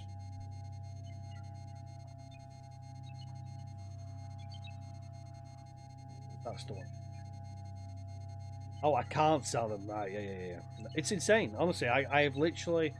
I've got a ship doing repeat orders, literally going back and forward constantly, delivering to the next door system, and it's not stopped yet. Like, how? It's ridiculous. But I'm actually running low on energy cells throughout the rest of the system, so I can't figure it out. Great fuck. Go. 168 ships trading. See how that looks on my overview. Apparently nobody's trading.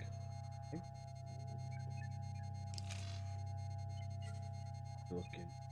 Not to mention I'm also getting 68% from my workforce as well.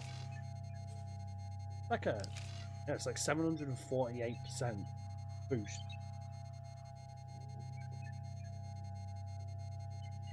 If you want, I can make a fast little video to show my katana in action.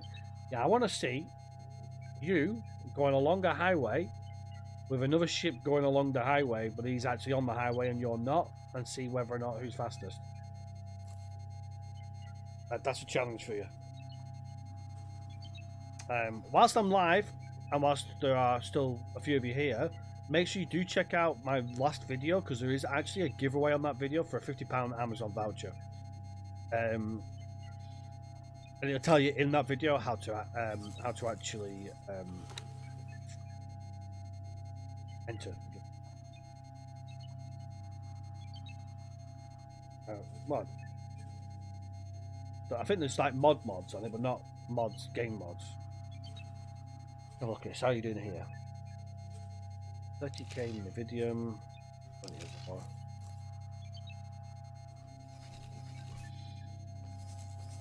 How's my Getsufune doing? This one's been going, yeah, look, it's still low on ore. It's low on silicon as well, Jesus. This is because the Kark have destroyed half my bloody ships. I had literally over You will suffer the consequences. Ships. This is Sector Security. Comms channel open. Reporting attack against this station. Acknowledged. Criminal record has been updated. Oh, autosave. As I'm scrolling in. Nothing worse.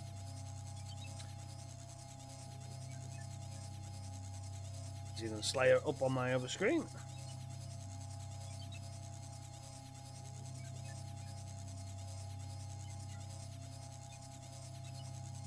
Oh, that sounds horrible.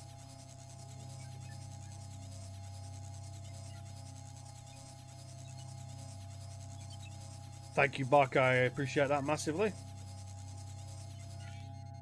Oh, thank God for that. I don't even care that I lost the connection to all of them. Oh, that sounds horrible. Now to say, level the frame rate on the ship modified split Mark 4 combat engines. I mean, the split Mark 4 combat engines are ridiculous. It's station. I can do it from the menu, but meh. Mine for commander. Go.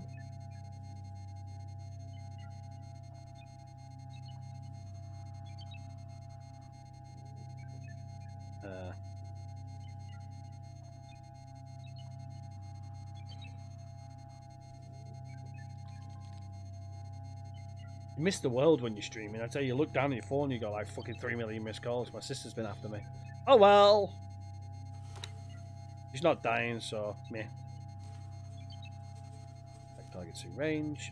Where's my? There it is. Where's your lead ship? Seriously, where is your lead ship?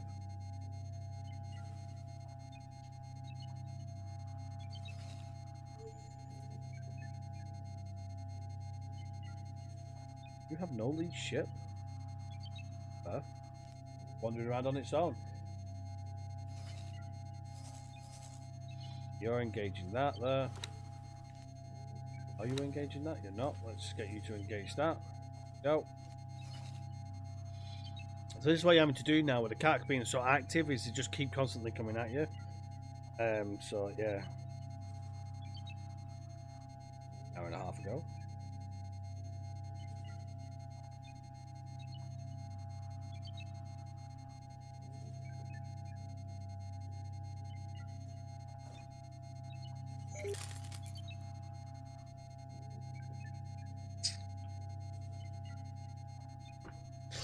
Right. This is also another reason why I keep losing, because he keeps sending ships all the way bloody around through Argon Prime, which I've now blocked off, so they're now having to go all the way through this way here. Oof. I keep trying to stop them going to Savage Spur. But they refuse to listen to me, so they go over there and they get blown up, and then I have lost ships. Oh, look at all them Falks. Follow mineral. Follow. Let's get the Bolon minerals. You can trade, I think.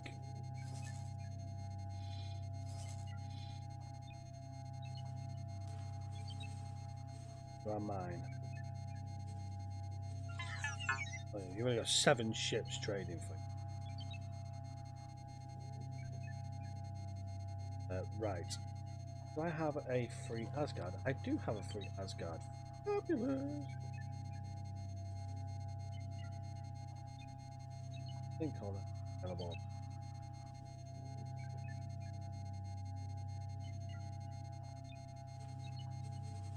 Attack with commander.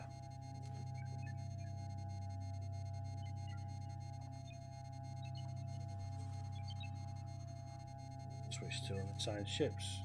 Good. 87, so I'm still missing some of my 80, 89, 90, 100. There we go. So yeah, I got it right. Bolo gas. I think I'm going to probably let's have a look at Ort Cloud, which is basically my main area for. Start there. Second, logical overview. Yeah, you're completely full on. How many?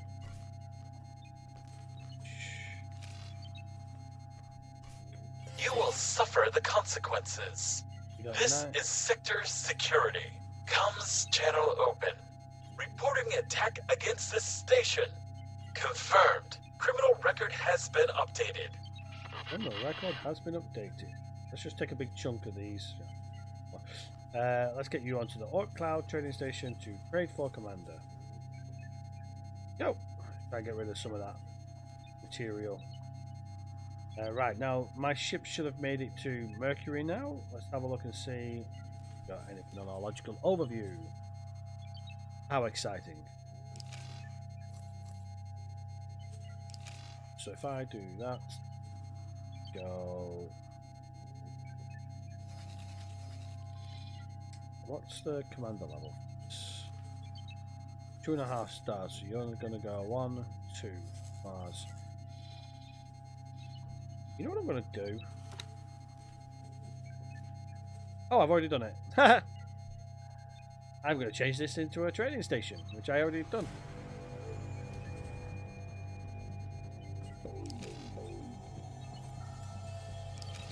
So you need a commander, or have I already given you a command? Tracking my HQ, how rude.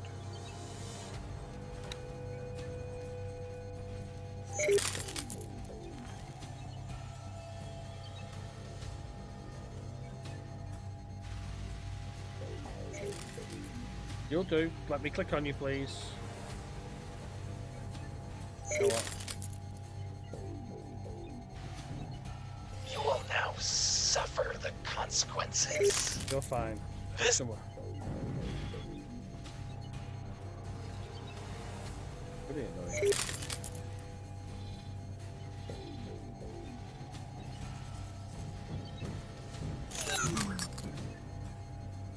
Right, someone is. That's a great scout.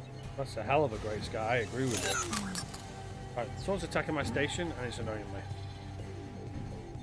Good music though. Going on. Oh, it's a construction vessel.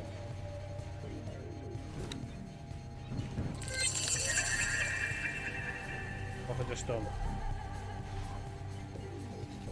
Oh, it's the commander again.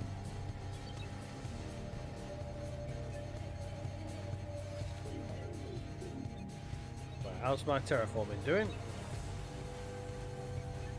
So hull parts, you know, I mentioned earlier about having the factory that did non-Terran stuff. Hull parts is non-Terran. So thankfully I have the blueprints for it, otherwise I'd be screwed about now. Fix atmospheric nitrogen. That drops. you will now suffer the consequences. This is Sector Security. Comes channel open. Reporting an attack against this station. Acknowledged. Criminal record has been updated. We got the humidity going up, yeah. Fertilized soil. Oxygen. Forestation. Then we're going to get, hopefully we'll get the archaeology, which is what I'm aiming for, because we need to get housing for like 100 mil. That does it in one hit. I think one of the other ones might do like 55k, 15k. No, so yeah, archaeology is the one I want. We also need sunrise flower field, which we need the humidity and fertilized soil for, and we want the art college. Oh, this is going to be busy. And all we get is a warm, fuzzy feeling. Yay. Right, so that's that done. Can I now... Logical overview, select trade. So right now all I'm going to do is do energy cells.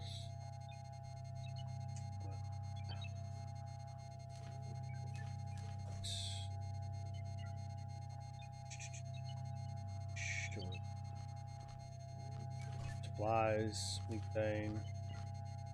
Oh, we'll do these actually. Or protein paste, no. Silicon, carbide,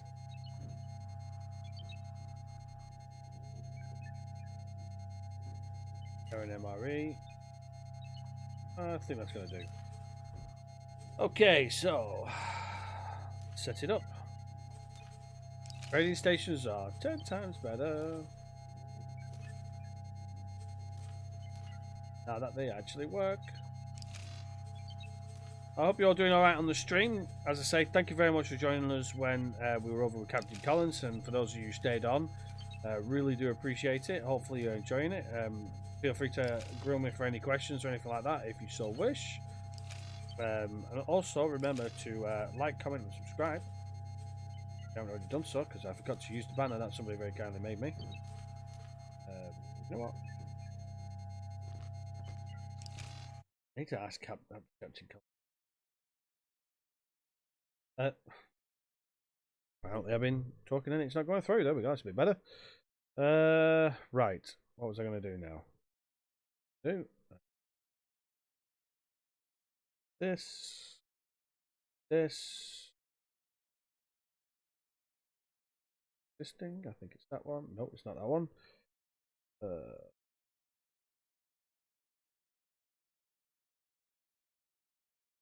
That one. No, it's not. That one. I want to delete that one.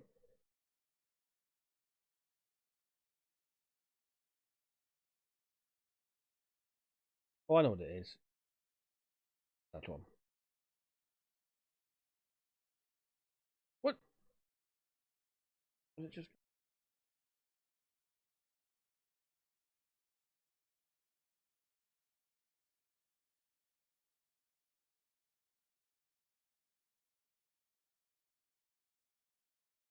Was it just...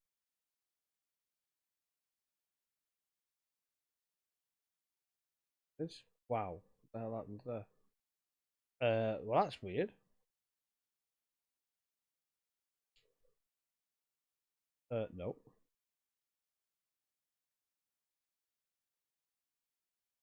Oh.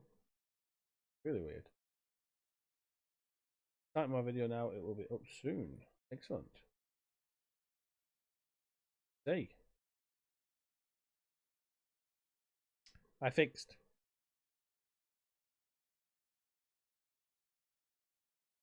Oh. Remember to like, comment, and subscribe. Just so I can say I've used it now. He doesn't tell me off for not using it.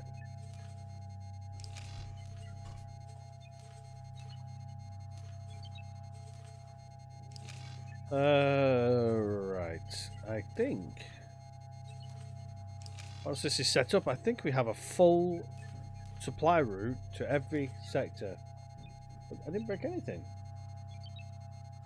I just didn't use something that I was supposed to use.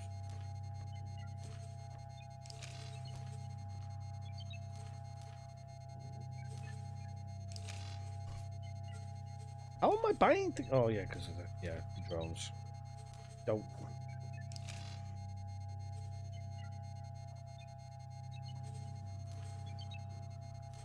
He spotted it. No, hide. Never.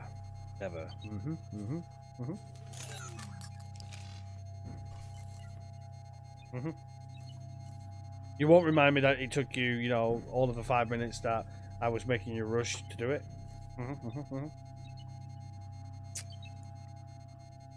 So I think. Yes, I think I'm going to make my wharf work even more for me. Build ships. Small, no, medium. Baldric transport. Go. Set that. Got 100 of them, please, sir. Thank you. Then I'm going to go to a shipyard, large shipyard. Okinawa. A preset. Oh yeah, it is the science vessel that was. Same again. Go. They've still not fixed the consumables, which is annoying. When do you shit? No, no. Very true. Ship.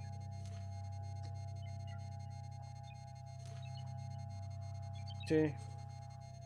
Order. Go. So we got 20 of them going. And my Mars trading station will connect my Mercury stuff and Earth. Or it should connect Earth anyway from Venus. Right, how are you looking now? Have we got some... Nobody going to it. What's oh, there we go. That's what I want to see. That's more like it. Nightmare. But I think that is going to be us for this stream.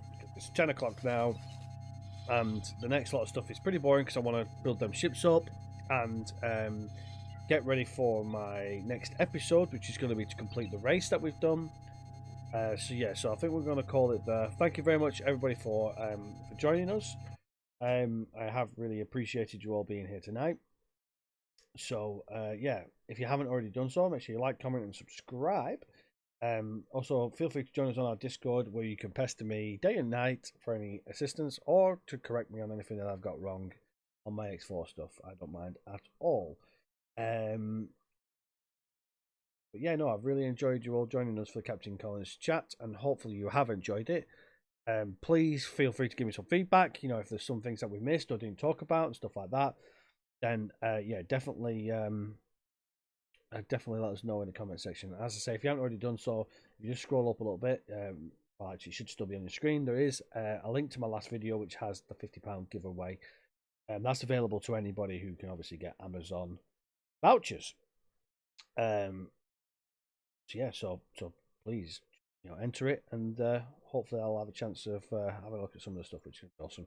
But until next time, everybody, take care for now, and I shall see you all on the next one. Bye bye for now.